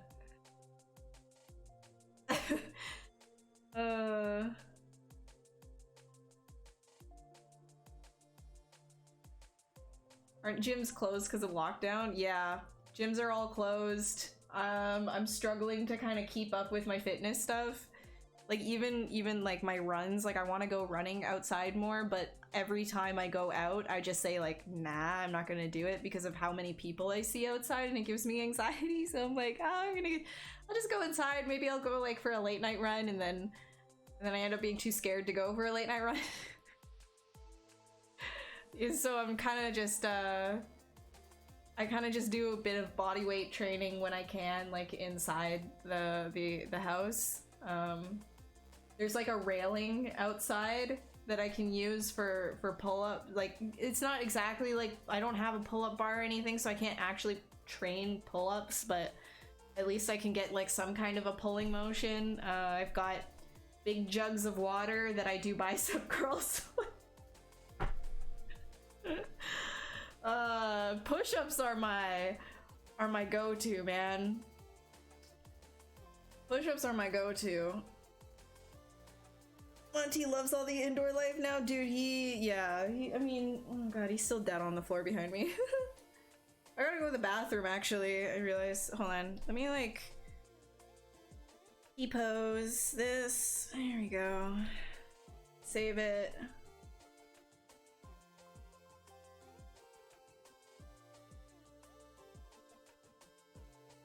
Go. Okay. Do I travel to other countries to attend ZBrush events to give some talks or conferences? The only one that I've done is Drawbreak in Mexico, and that was like a while ago. That was like over a year ago. Hey Gabe, yeah. A water rower machine. It's basically covers all your training. So that sounds super. Yeah, I mean like what I'm kind of trying to save up for and also find in stock, because guess what? All of the like chads across the globe decided to panic buy dumbbells and things like that, which is really like, you're really gonna panic buy dumbbells? So like nothing like locally is in stock, and I check like every week to see if like something within reasonable price range is in stock, but I can't find anything, so I've just been doing body weight stuff. But I want to save up for one of those like weight adjustment dumbbells, the ones that are like you can, it's just like it's in one place and it's got multiple levels that you can do. That's really cool because that's space saving and I don't have a ton of space. And then also, like, I want heavier resistance bands so that I can kind of figure out like some lat pull downs on like my door or something like that. You know what I mean? Because right now I'm using like 5 pound resistance bands, and it's like doing nothing. I'm like, bruh. So everything else like is just sort of like my own muscle, like kind of doing exercises where what's it called, like you go, I think it's like A and then T and then W or whatever it is. I think it's like, or LTW movements or something. And so basically what you're doing is you're using your own muscles to kind of like press against themselves, and then that like no load training, I think it's called, something like that. No load training is actually like it's been working. Like I've been sore the next day. I'm like really like it works. Same, and it's been proven too. Like you can look up like I think it's called no load training, and you can do the same movements with bicep curls and stuff just for like muscle maintenance. I mean, you're not gonna get anywhere like big, like you're not gonna bulk up or anything like that from doing this, but it's like, it's a pretty good workout. I mean, Rowing trains. Yeah, no, rowing is really great. But that's another thing too, is you can do rows if you have resistance bands. Like you can just shove it in your door and do rows with that. But the problem is my resistance bands are so sucky that there's no point in me. I need like better stuff, that's all. So I've just been doing body weight. Okay, I'm gonna take a break. I need to welcome for that.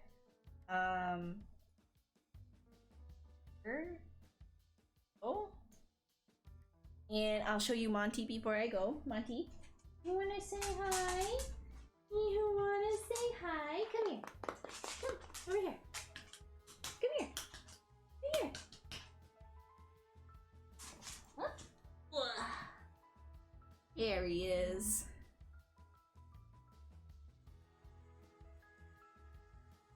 Yes, I am. Good night, McBubbles. Have a good sleep.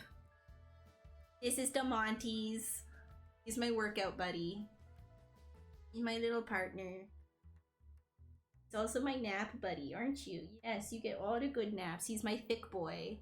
He's got the best thick hams. I know you get. Ooh, these thick hams. Got them thick hams, boy. Yeah, he's a good boy. He's a good floppy bear. He's a good floppy bear. Ooh. He always looks like he has something better to do. I know, that's just a corgi thing though. Like they disapprove of everything. They're like too good for everything. Until you say, do you?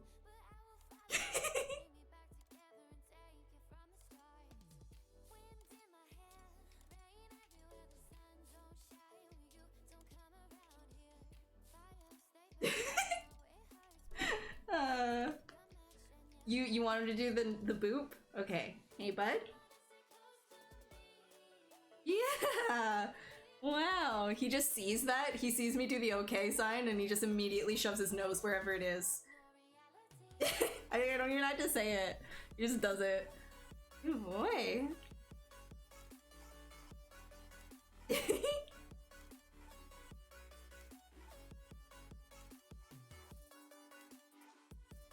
We're just here for Monty. I know.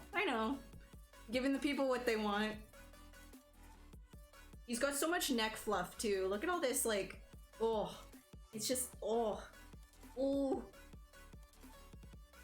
Anyways, all right, I'm gonna go take a break now, and I'll be back in a couple of minutes and do some more of this. We're still gonna be 8:30. Okay, an hour and a half when I get back is how long we're gonna go for. Okay, I'll be back in a few. Here you go. Onto the ground. I'll be back.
jeans. I get that from my dad.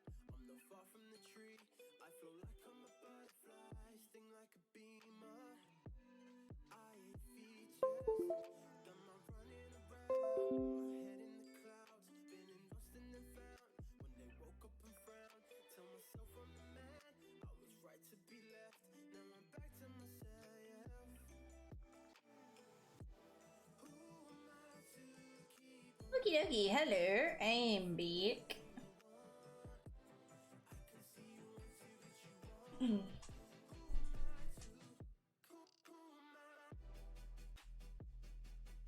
Monty does make a good pillow. The ZBrush community is awesome. I love it.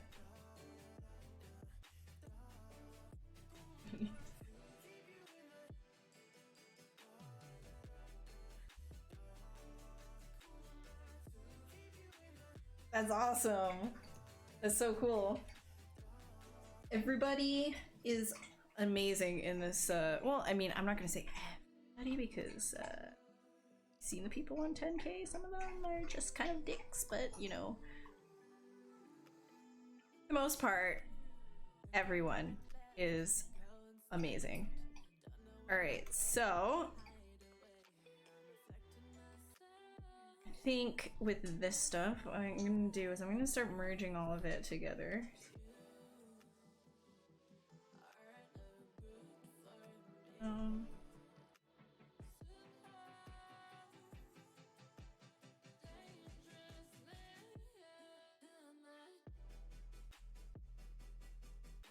And quickly.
Oh yeah, you're gonna hear Monty eating. Hope you don't mind that. Or maybe not eating, but like he likes to push his food around a whole bunch.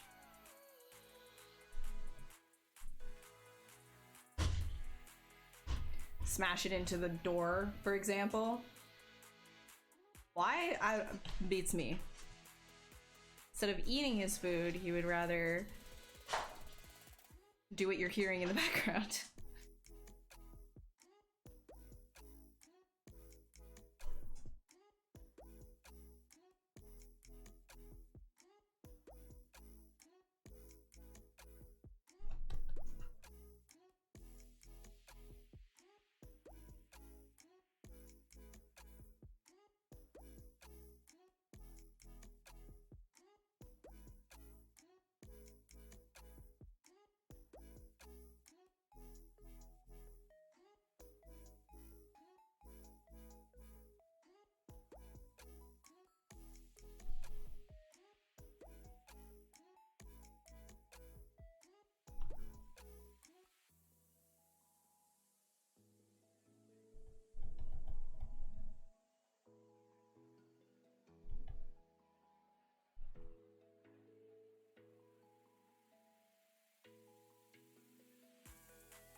Oh, you worked on Descendants? That's awesome.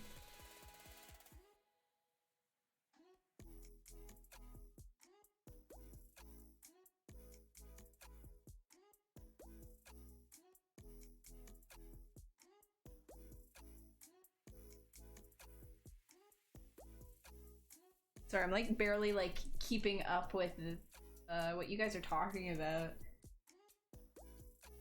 You can post links in here for sure. I'm not gonna click on them, but like you're obviously like talking to each other. Like don't feel bad about posting links. If it's like inappropriate though, like refrain. But if it's like just the work that you've done, like feel free, dude. Share away. Show the world what you got.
I did teach him not to. I know. He didn't even eat it. He just decided to shove it around. Oh, Monty! Dude. There's just like kibbles all over the floor. Bruh! Come on, man. I just cleaned that up. Oh my god. He just throws his kibbles all over. Why don't you eat it? God.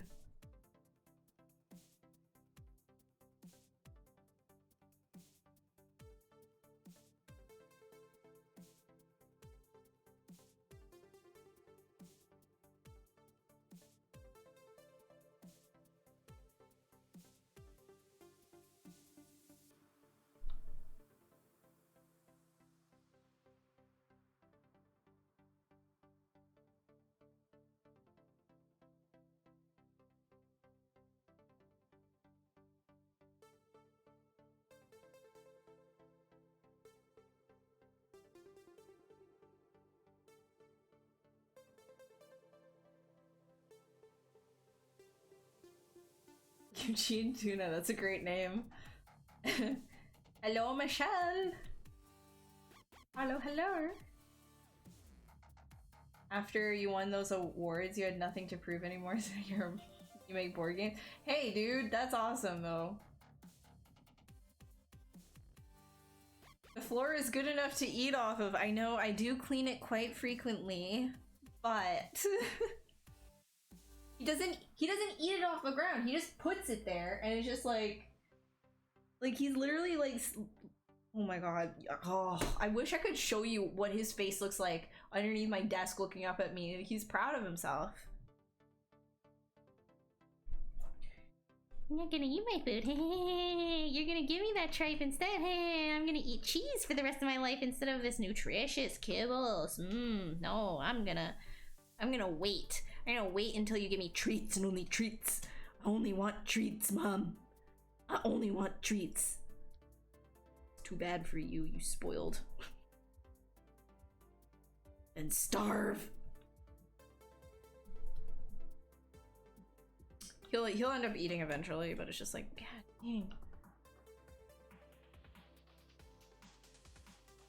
It's the first dog I've ever had that actually like holds out and doesn't eat for such a long time. Like it's almost like he decides like, I'm gonna be on a diet and there's nothing really that you can say about it. Like, why are you on a diet? I called you chunky too many times? Is it because I keep slapping your butt and saying thick? Is that why?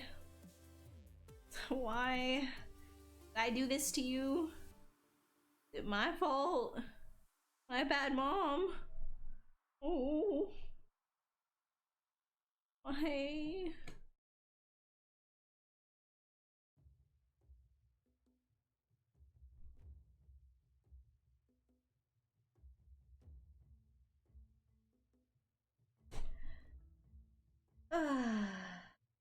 Treats are yummy, yes, but who's gonna actually survive off of only eating gummy bears? Because that's essentially what his treats are. I mean, no, I give him nutritious treats, and he also has this thing for Thai basil. It's interesting, I looked it up. Thai basil is actually like a calming thing for dogs. Thai basil helps reduce stress hormone called cortisol, which is really cool. I was like, why are you treating Thai basil like catnip?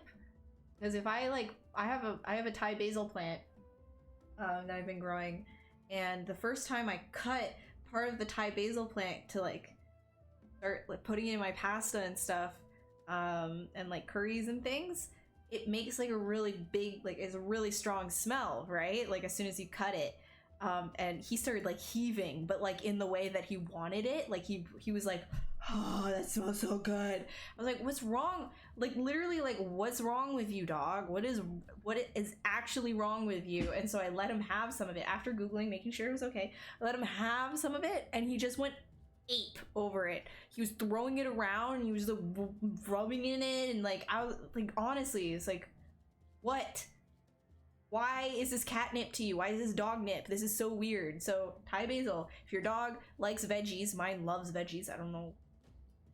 Like he won't eat it if he's on a hunger strike though. And he goes on hunger strikes.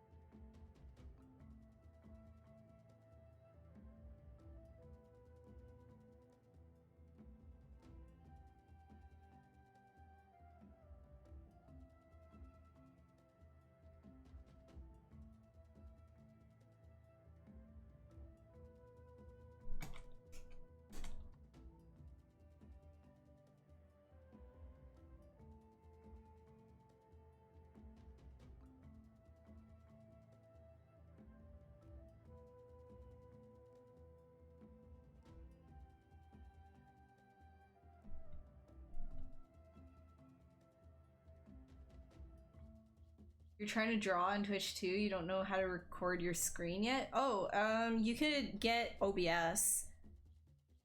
I'm using OBS. Try that out. OBS Studio.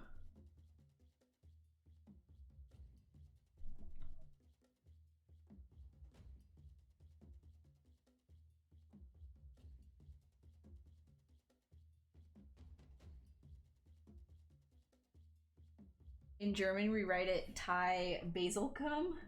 Basilicum? Basilicum? Thai basilicum? What? So Thai basil is dog nip? It seems like it. That like Thai, like is in Thailand. Thai. Yeah. Thai basil. At least that's what I find with Monty. He like absolutely goes mental for it. So I don't know. Maybe it's just this because the smell is so overly stimulating. Like it's really strong.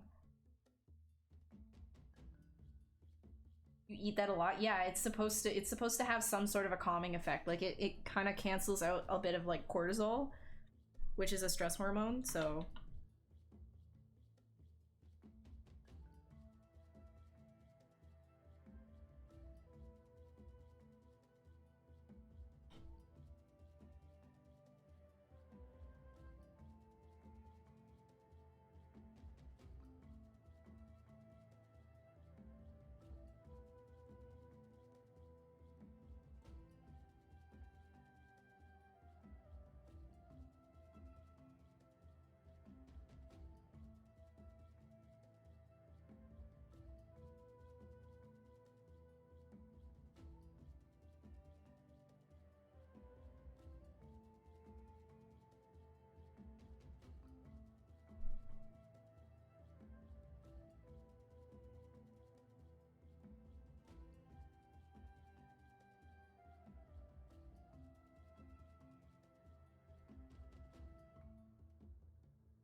got that mute in so you didn't have to hear me sneezing like a MF.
Gab sneeze, bless up. I know.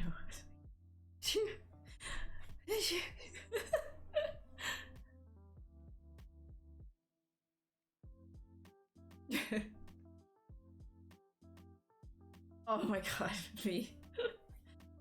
Yeah, I'm pretty sure it does have that effect on humans, but like it's not something like noticeable, right? Like I feel like it would be something that like if you incorporate it like into your diet a couple times a week, you might have like a lowered stress. It's not like medication or anything like that. You know what I mean? Like it's just it's basal. Like I'm sure that in some way it will have some sort of an effect, but I wouldn't say that it's like an instant thing like, oh, I just had pasta tonight and all of a sudden all my stresses in the world are gone and I don't even have to worry about any like anything. No. You still have to pay those bills and you still aren't making that money, so you know.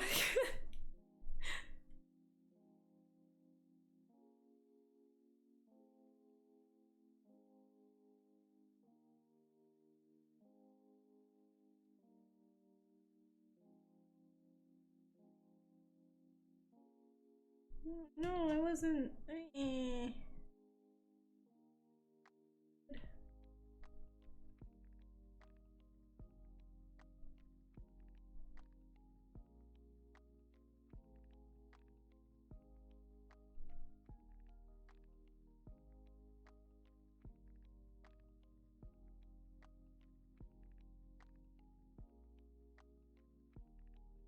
Really, maybe finish this and then figure it out. Yeah, let's do that.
this is just for fun, just for the streamsies. Just for the streams. I'm doing other stuff though for work. But this is just for the streams.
Get that booty.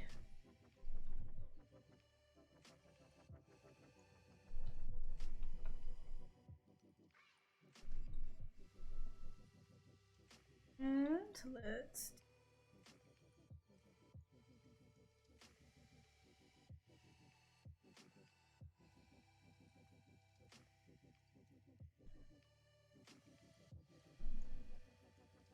chunked in there.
Too much. Much.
And so,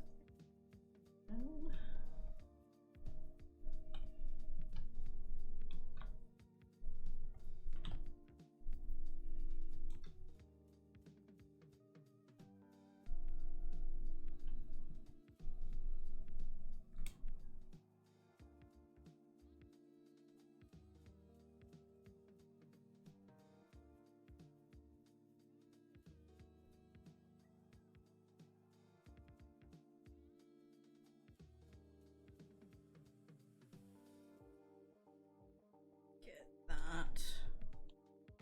Just on so I can.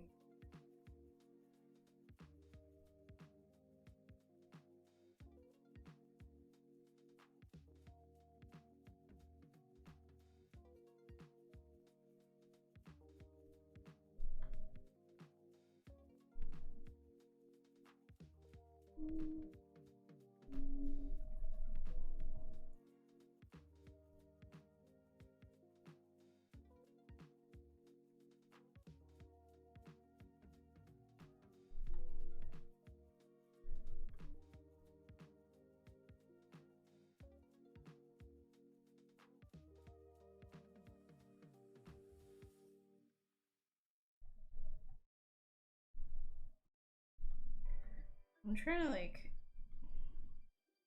introduce anatomy, but also keep a level of simplicity to it. So the idea is to just sculpt landmarks, but also maintain that sort of dense shape. So right here, sort of thing that happens. I can get a little bit of that.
Oh, we still have an hour? Eh. Look at all this that I missed. Hey, Poptimus, how are you? Hey. Thanks, hello? Hello? Do a model that she didn't try to give me nightmares. How do I manage streaming and working at the same time? Back and forth, man. Back and forth, back and forth. You do a little bit of this and a little bit of that, right? See, it's easy once you get going. Once you get started with it, it's like, it's no problem. I think her head needs to be tinier, man. Like, it's giving me like weird vibes. I don't like it.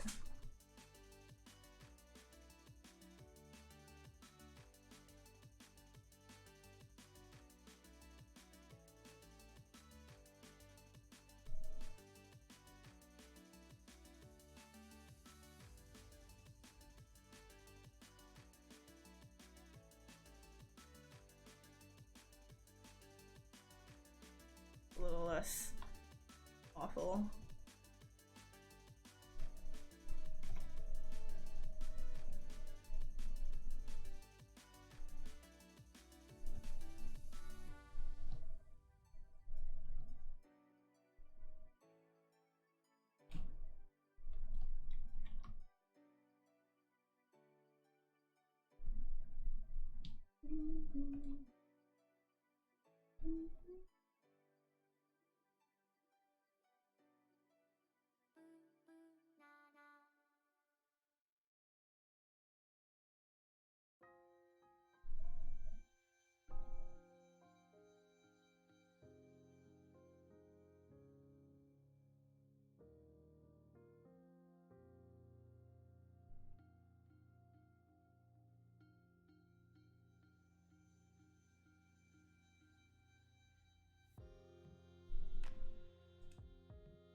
Oh, I definitely prefer ZBrush for sculpting, absolutely. Actually, what is a dumbbell?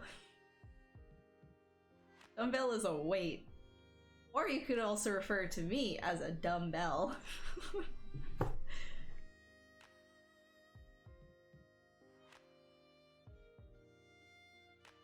Welcome to my domain. Yeah, I know, I had the same feeling, V.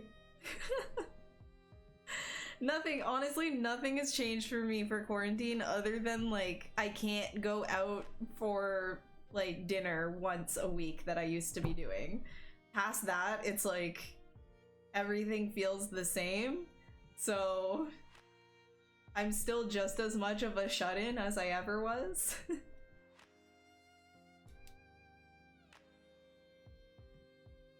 Hey, Wipeout, how are you?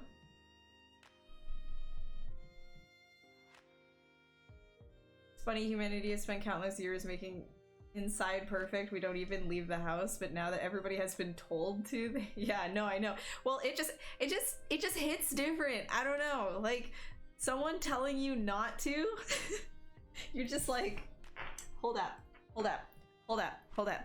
I was free this whole time, and now you're saying no? Hold up. But no, absolutely, stay inside. Don't challenge authority. Don't question what's going on. Just stay inside. Just stay inside. Just stay inside. Don't go. Just stay inside. Stay inside. Stay inside. Okay. Have I tried Adobe Medium? Oh yeah. I Medium, like with the Oculus, right? Mm-hmm. Yep. That was fun. But definitely not the same level of sculpting as this. No, not a fan, Kelly. I worked with Blender for next gen, but we like did not do any of the sculpting inside of Blender at all. We did no sculpting inside of Blender. Everything was done inside of ZBrush and then brought over to Blender for animation and stuff like that. So only left twice for shopping. I know, yeah, I've been trying to like keep that to a minimum, like not even like once a week, maybe even like less than that, right? Like once every like 8-9 days I go, okay, I need groceries.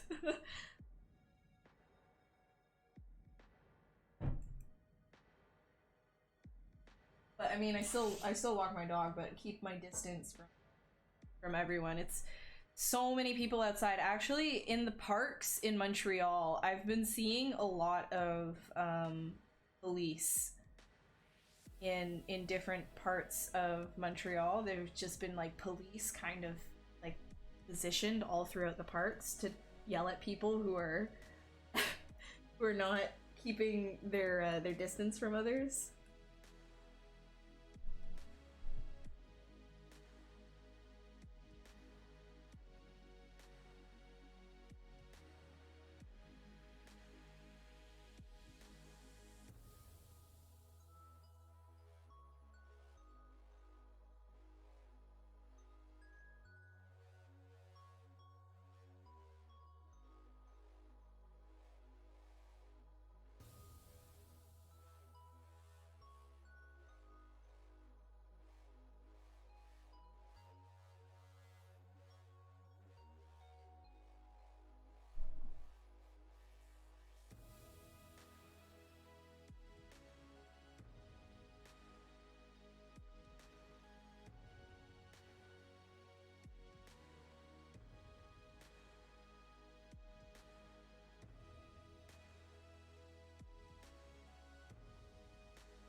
Yeah, it's I would recommend actually getting into that because I mean it's free, right?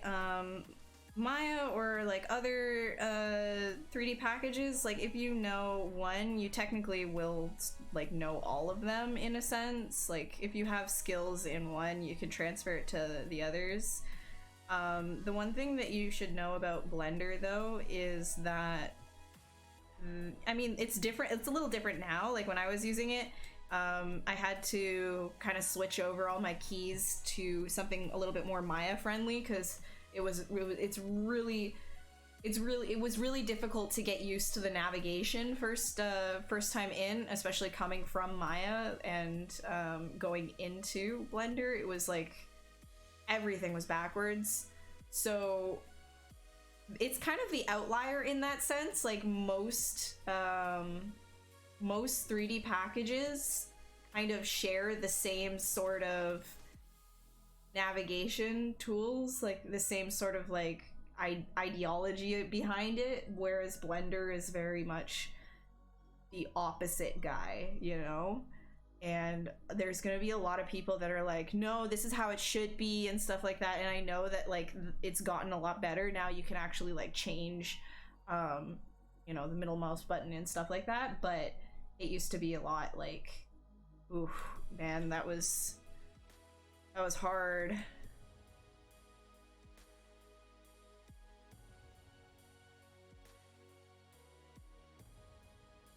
But yeah, it's very expensive, so but if you're learning sculpting, I wouldn't do that in Blender. Try a free trial of ZBrush.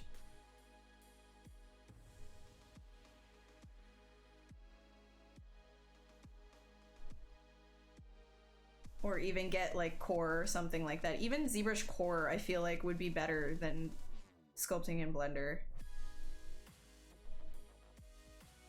That's my opinion though, so. I did not like sculpting in Blender at all.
what's my Twitch channel?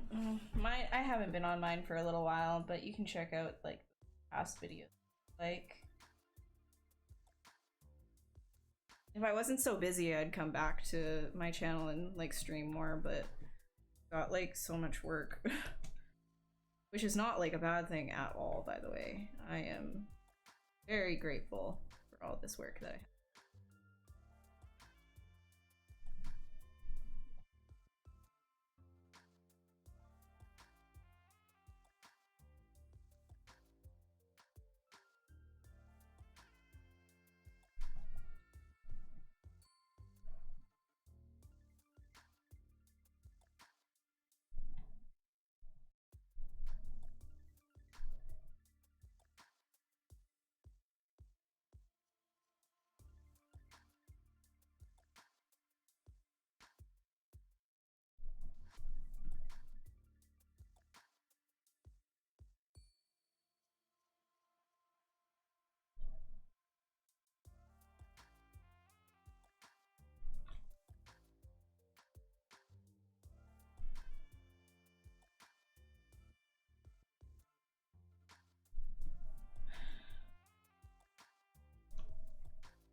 Oh, thank you for saying that moistly. I like it when people speak moistly. It's I mean, I don't like it when people don't speak moistly. We need to protect ourselves from other people speaking moistly by wearing masks. Good night, Wham. Thanks for hanging out. What's the difference in workflow if you want something for animation to have posable character for comic as opposed to workflow for video games? If you want something for just like a comic that you're making, like you don't have to worry so much about perfect deformation or anything like that. I would say that the workflow can be messier if you're just doing it for comics. If you're doing it for a production like games or film, then you're gonna have to be a lot more careful in the stage of retopology. You're gonna have to make sure that everything that you do is going to be friendly for the rig, and the other animators that are going to be grabbing hold of your model to then start posing and animating, it needs to be friendly for them as well.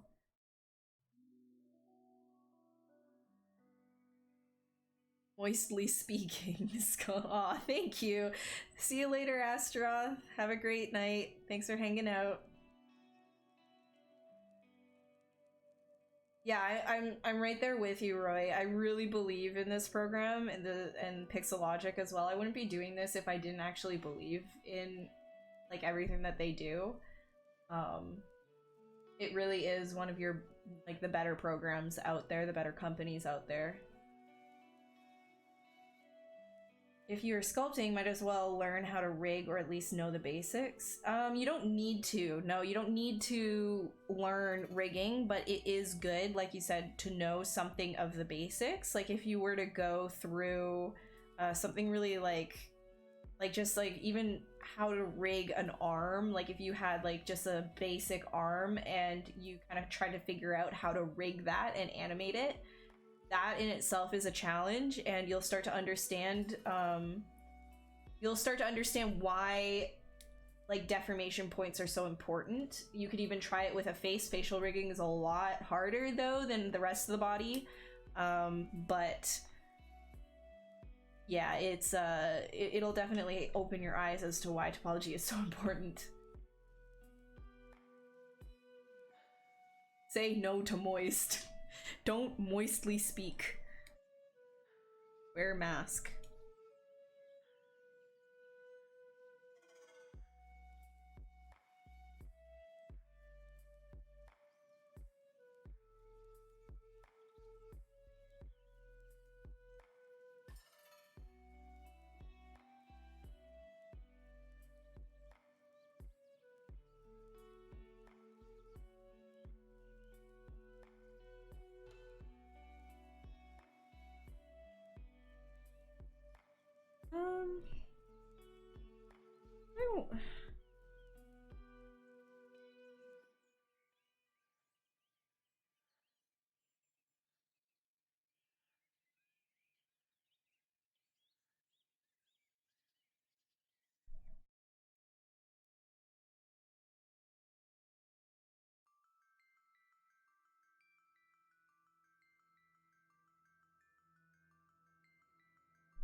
This always trips me up. I think it's the outer part of the heel that's always higher, right? Or is it the... No, it's the lower. That's why it looks weird. God, that's the one part that like really like gets me every single time. Like it like rigs me up. I always forget like which side is usually like higher than the other. I just, for context, I just reached down and touched my heel.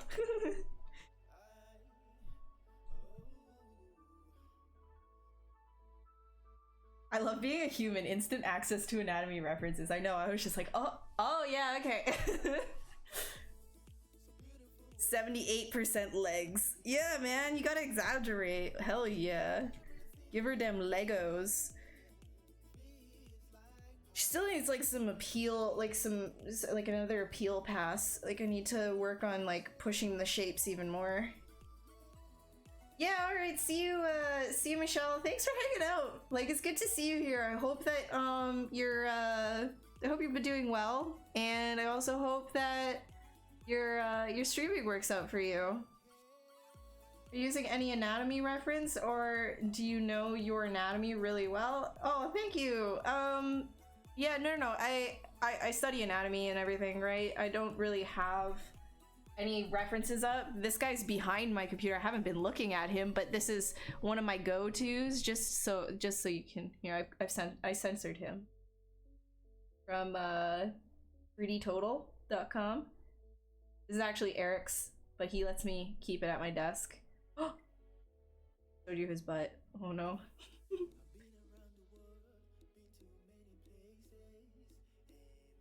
No, I actually, so you think she needs more in the bust, but if she did that, she would be too overall. I'm trying to push the shapes a little bit. And so if I, you know, like it's very easy to say, oh, she's got to be like a cute girl, so let's just boob her out. Like, nah, that looks horrible in my opinion. That looks freaking stupid. That's not what we want here. We're looking for a little bit more of like a delicate approach. And so if anything, it'll come a little bit more when we pose her, if I were to pose her. But what I'm looking for here is like another appeal pass for the overall shape of her too. Is like what we could do, right? Is yes,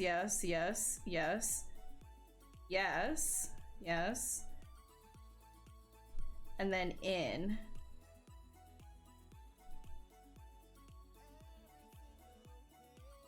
Right? So you're getting that like woo kind of feel to her legs. And then another one is bringing this in.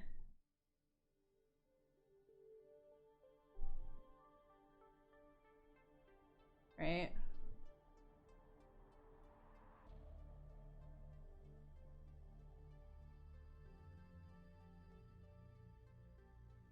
So that would be in like that. That would be smaller as well. And then that would mean that this could come in like that. I don't know if I'd want to.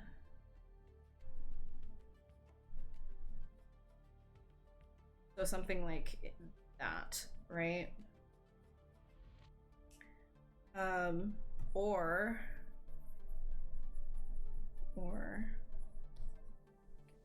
this, we could go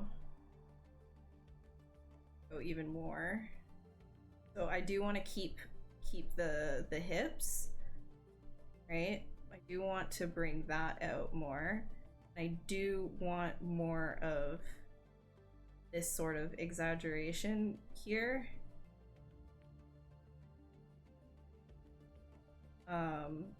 Because then we're getting this like in these interior shapes. This is like a cool kind of shape here as well. but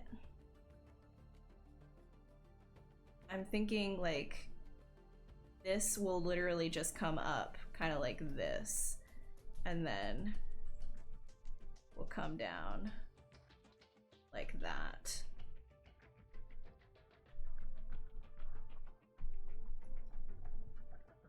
So it'll be really like pushed right here.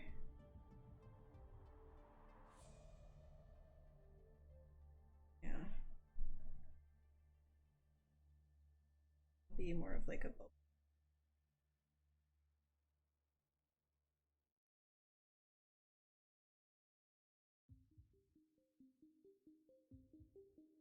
I think that would probably work better. She could probably have this could like come down, and then her face could like come like this instead. Down here.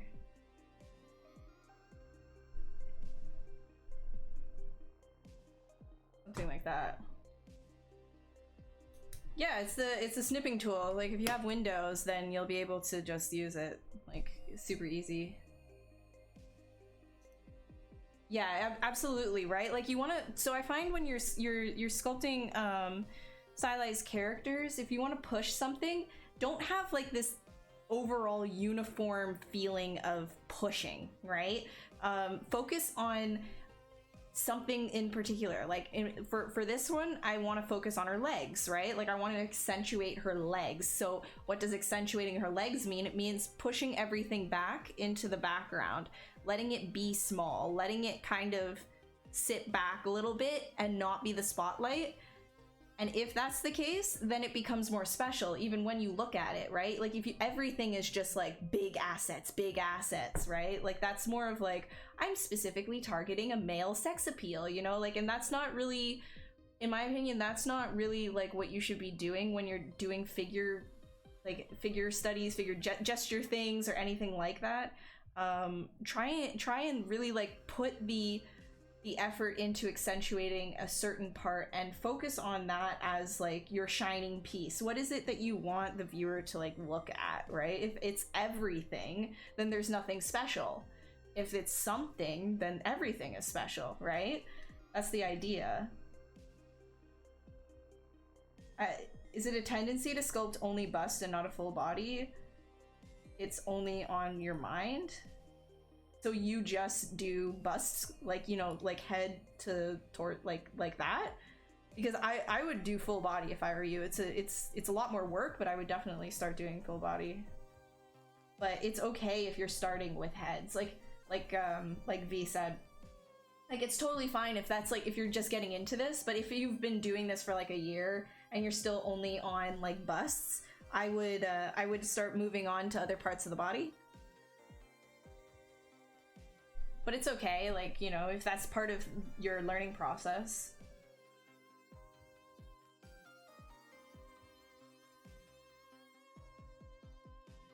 Yes, so again, like big assets, right? Like you can have a busty girl.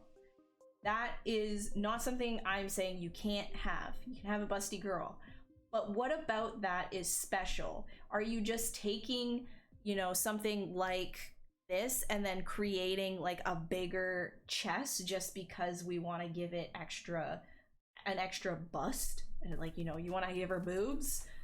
That I find is not, that's just like doing it for the sake of doing it, rather than doing it because you're thinking of it artistically, rather than thinking of it in a sense of like, well, what is this character, you know, what is it artistically that I want to focus on? Is there something that I want to simplify so other parts can shine? You know, like if you're just kind of saying, let's give her big boobs just for the sake of big boobs, fine, but it's not going to stand out as special. That's what I'm trying to say.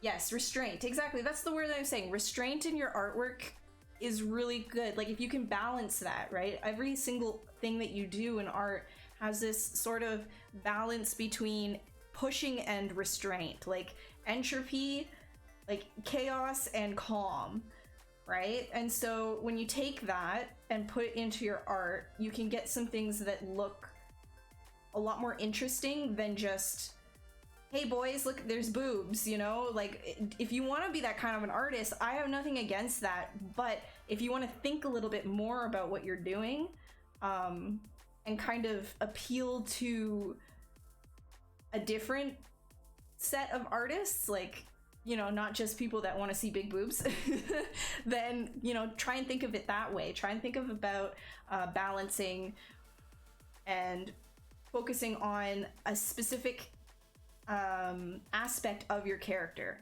right? Don't try and make everything so even. So the same rule applies. Like, you know how I say put a taper to everything that you do is really important, because nothing in nature is kind of directly you know, symmetrical. It's not directly, you know, like, what's parallel. No two lines run parallel in like nature unless it's man-made or whatever. Like, it has like these tapers feel better. It helps lead your eye. If you think of your eye moving along a concept and a character, even an environment, as sort of like a flow in the river, when that river gets a little bit wider, the water doesn't flow as fast as when the bottle starts to tighten, right? Like, called bottlenecking. You put water through something that has been very large, in a large body of water, and you push it through somewhere tiny, like a tiny pipe, there's going to be a lot more pressure. You're going to go a lot faster. And so it's the same thing. You can think of that with tapering, right? So when you're tapering, you know, lines and shapes and forms on your art, your eye is moving in a very specific way. And there is a sort of like science, and I don't want to say science, but there's a methodology. Is that how you say it? There's a method to creating these shapes in a certain way. So when I kind of do something like this, I'm thinking about that, right? I'm thinking about how is your eye going to react to this river of a character. So when you know, if I were to just give her big boobs, well, what does that say? It doesn't really make you kind of, you know, lead all over in a very methodic way. You kind of just jump like, oh, the boobs, oh, the legs, oh, the boobs, you know, like, and so that's fine in like its own like, hi, I'm a horny dude kind of way, whatever. But when you're literally just doing art and you're thinking of it like I just said, that's sort of something you want to keep it in your mind when you're doing character art.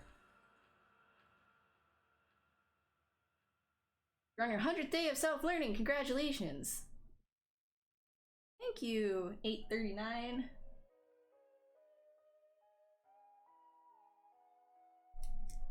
Is it possible to create a head in a different project, and once you finish, can you like place it into a different project and slap it onto a mannequin? You can append things, yeah. Once you finish, you can place it into a different project and slap it onto a mannequin. I mean, yeah, you can, anything that you do in any like subtool, you can append it.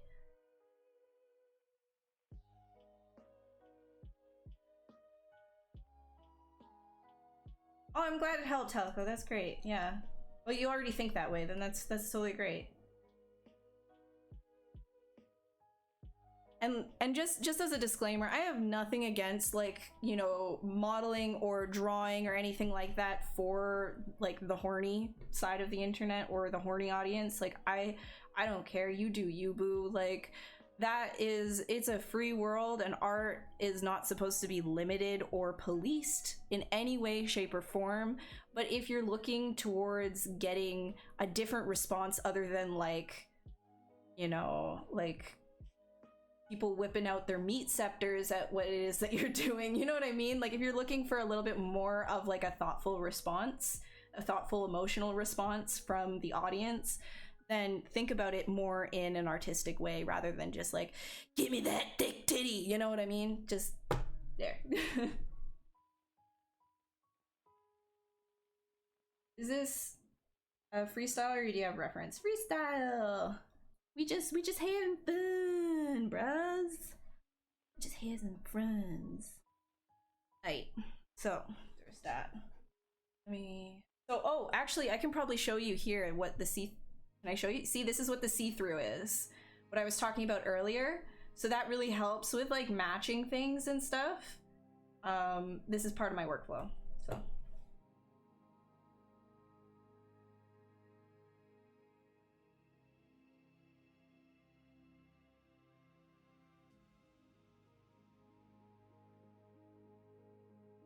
Oh, I'm not clicking any links during stream.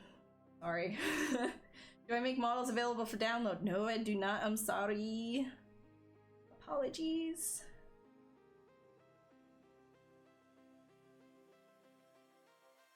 Yeah, I mean, I just, you know, not everybody understands, so I just want to make sure that, like, people know that I'm not against, like, I'm not against if you want to do your thick titty ladies, like, that's totally cool, you know?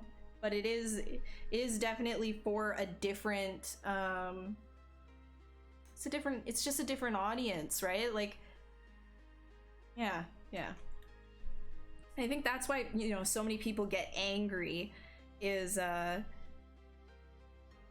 think that their space is being, especially like on a place like ArtStation, like their space is being invaded by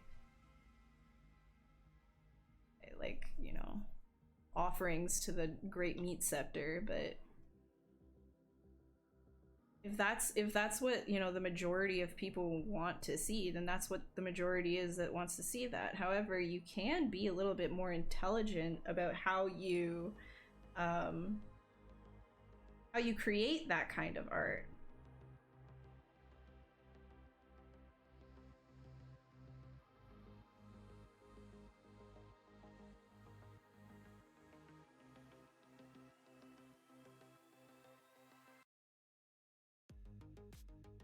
Oops. Let me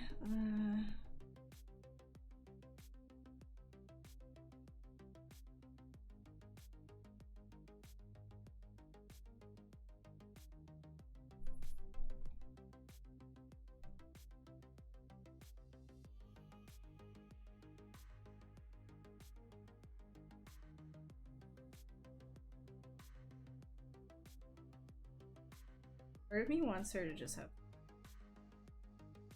like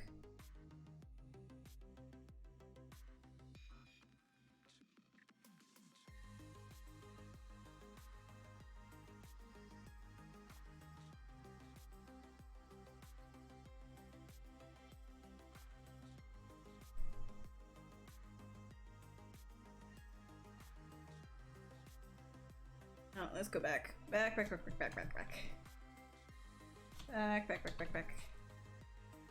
We'll focus on this first. Oh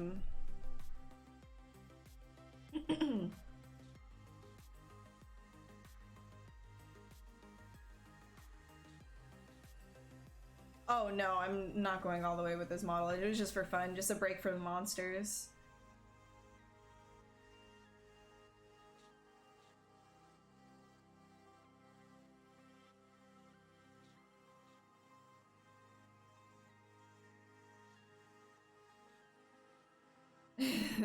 And you know what? That's totally fine, V. It's totally fine. Hey, Sneak, how are you doing?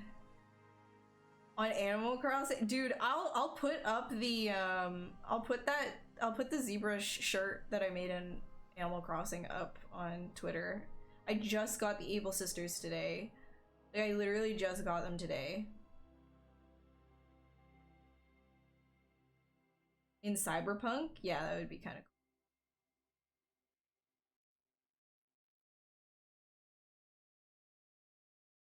Some sort of solver in ZBrush that can tell me if, like, I don't know. I honestly don't. I'm not like an expert in the 3D printing world. I know that there's like plugins for 3D printing stuff in ZBrush, but I'm not 100% sure.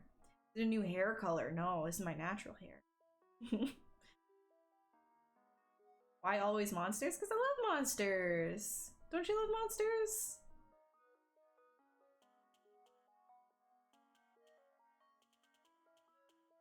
You just sell all your apples.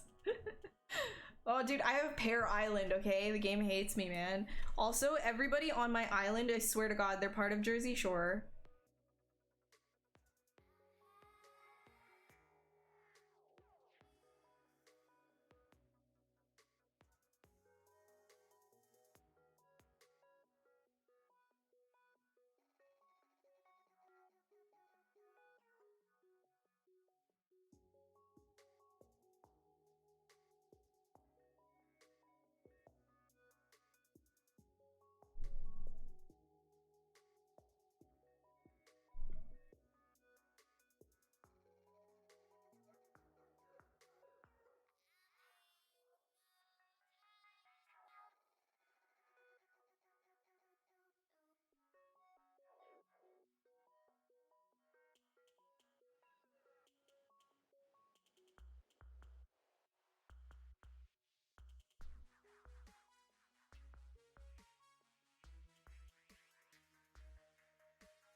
So again, we're getting that overall, like, if you see the silhouette, right? Like, we're getting more of like a taper. And I think that that's a super important thing.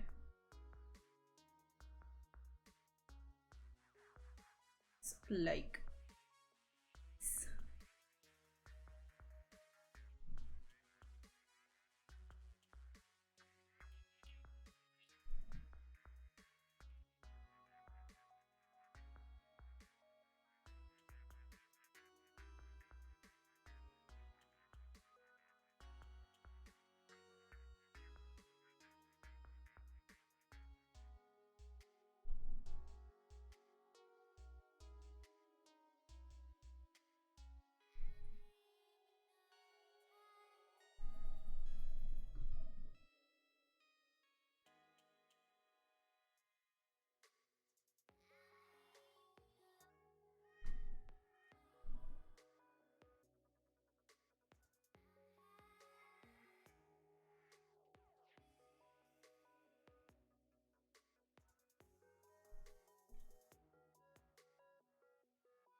I'll deal with that later.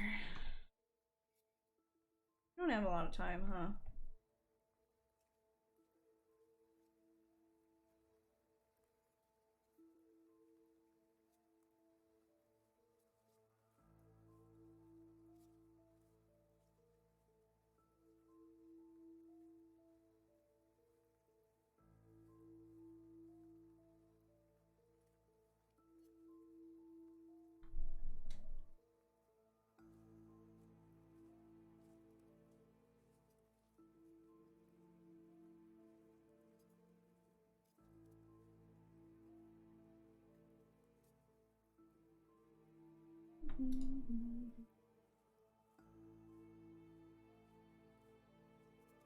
The Nemesis assets for Res 3? Oh, I can't imagine being on something like that, but that would be, it would be pretty cool. But like, I'm not like a Resident Evil fan, if that's what you're talking about. My hair? Thanks. I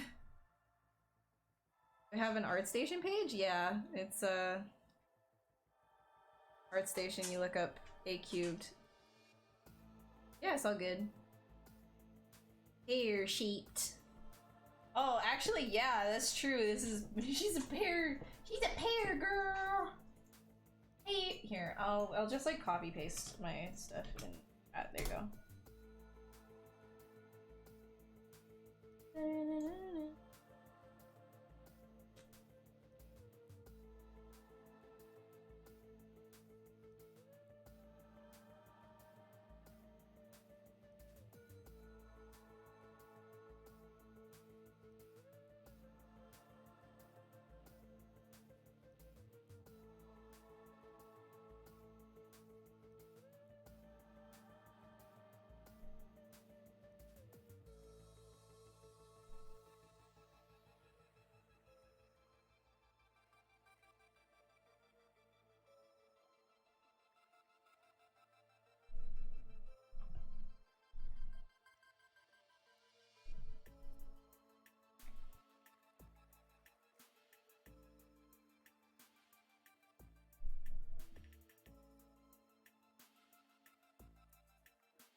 gonna be done very, very shortly here. I have to end at 10, so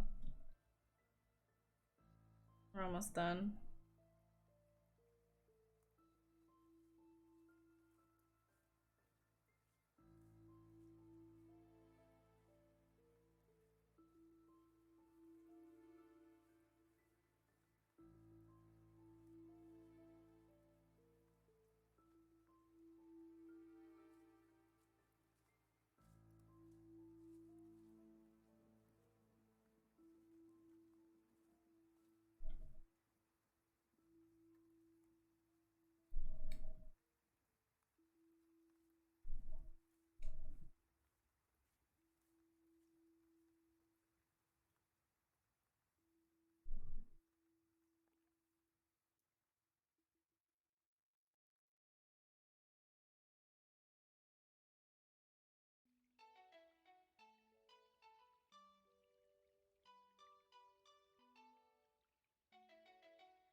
Stuff needs.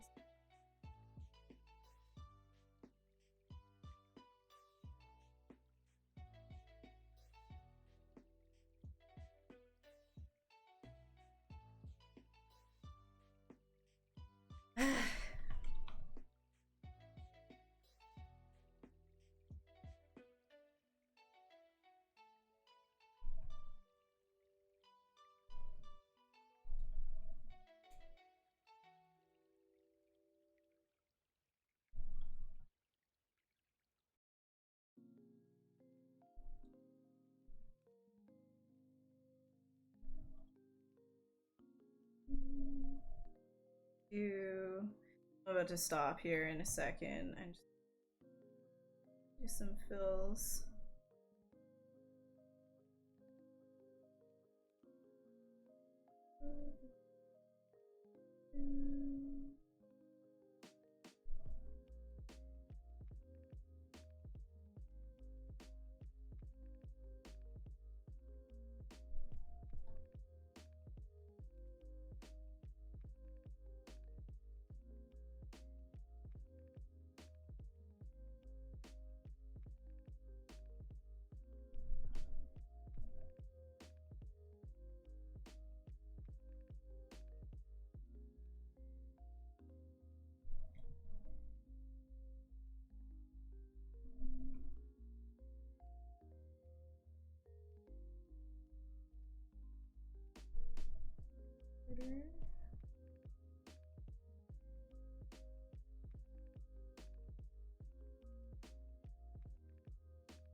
Okay.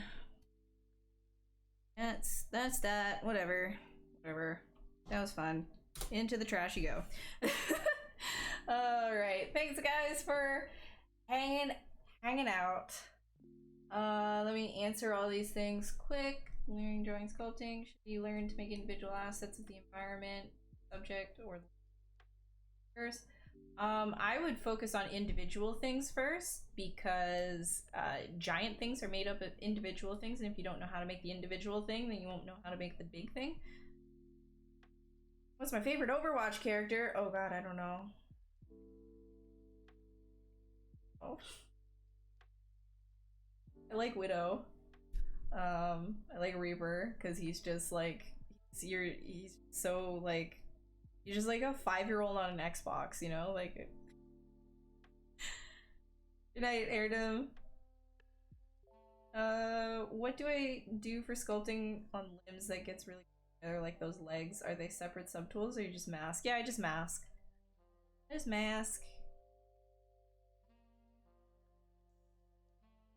I'll get smaller. Most recent print, you scaled it pretty big and you had to on it, but it's huge. We'll see.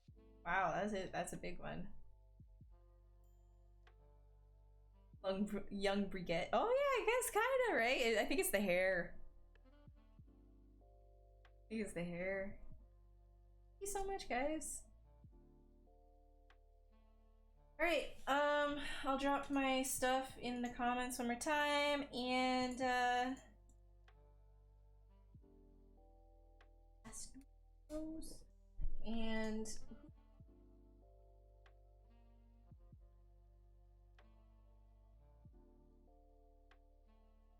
no one tonight, but tomorrow Paul Gabriel is gonna be on showing some neat stuff about ZBrush 2020, so check that out.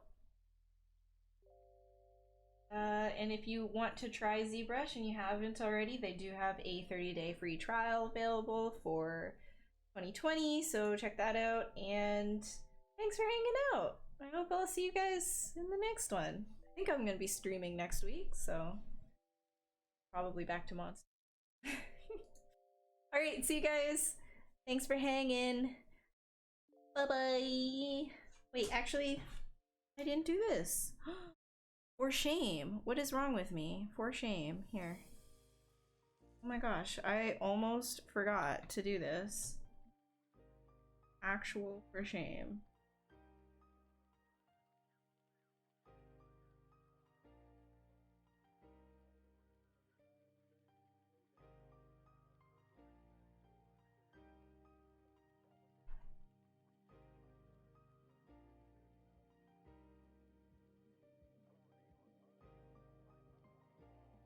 And you do this by Shift S takes a screenshot, right? Shift S takes a screenshot, and to clear your canvas is Control N. All right, good night, guys. Have a good sleep. Have a good rest of your evening. Thanks for hanging out. Bye-bye.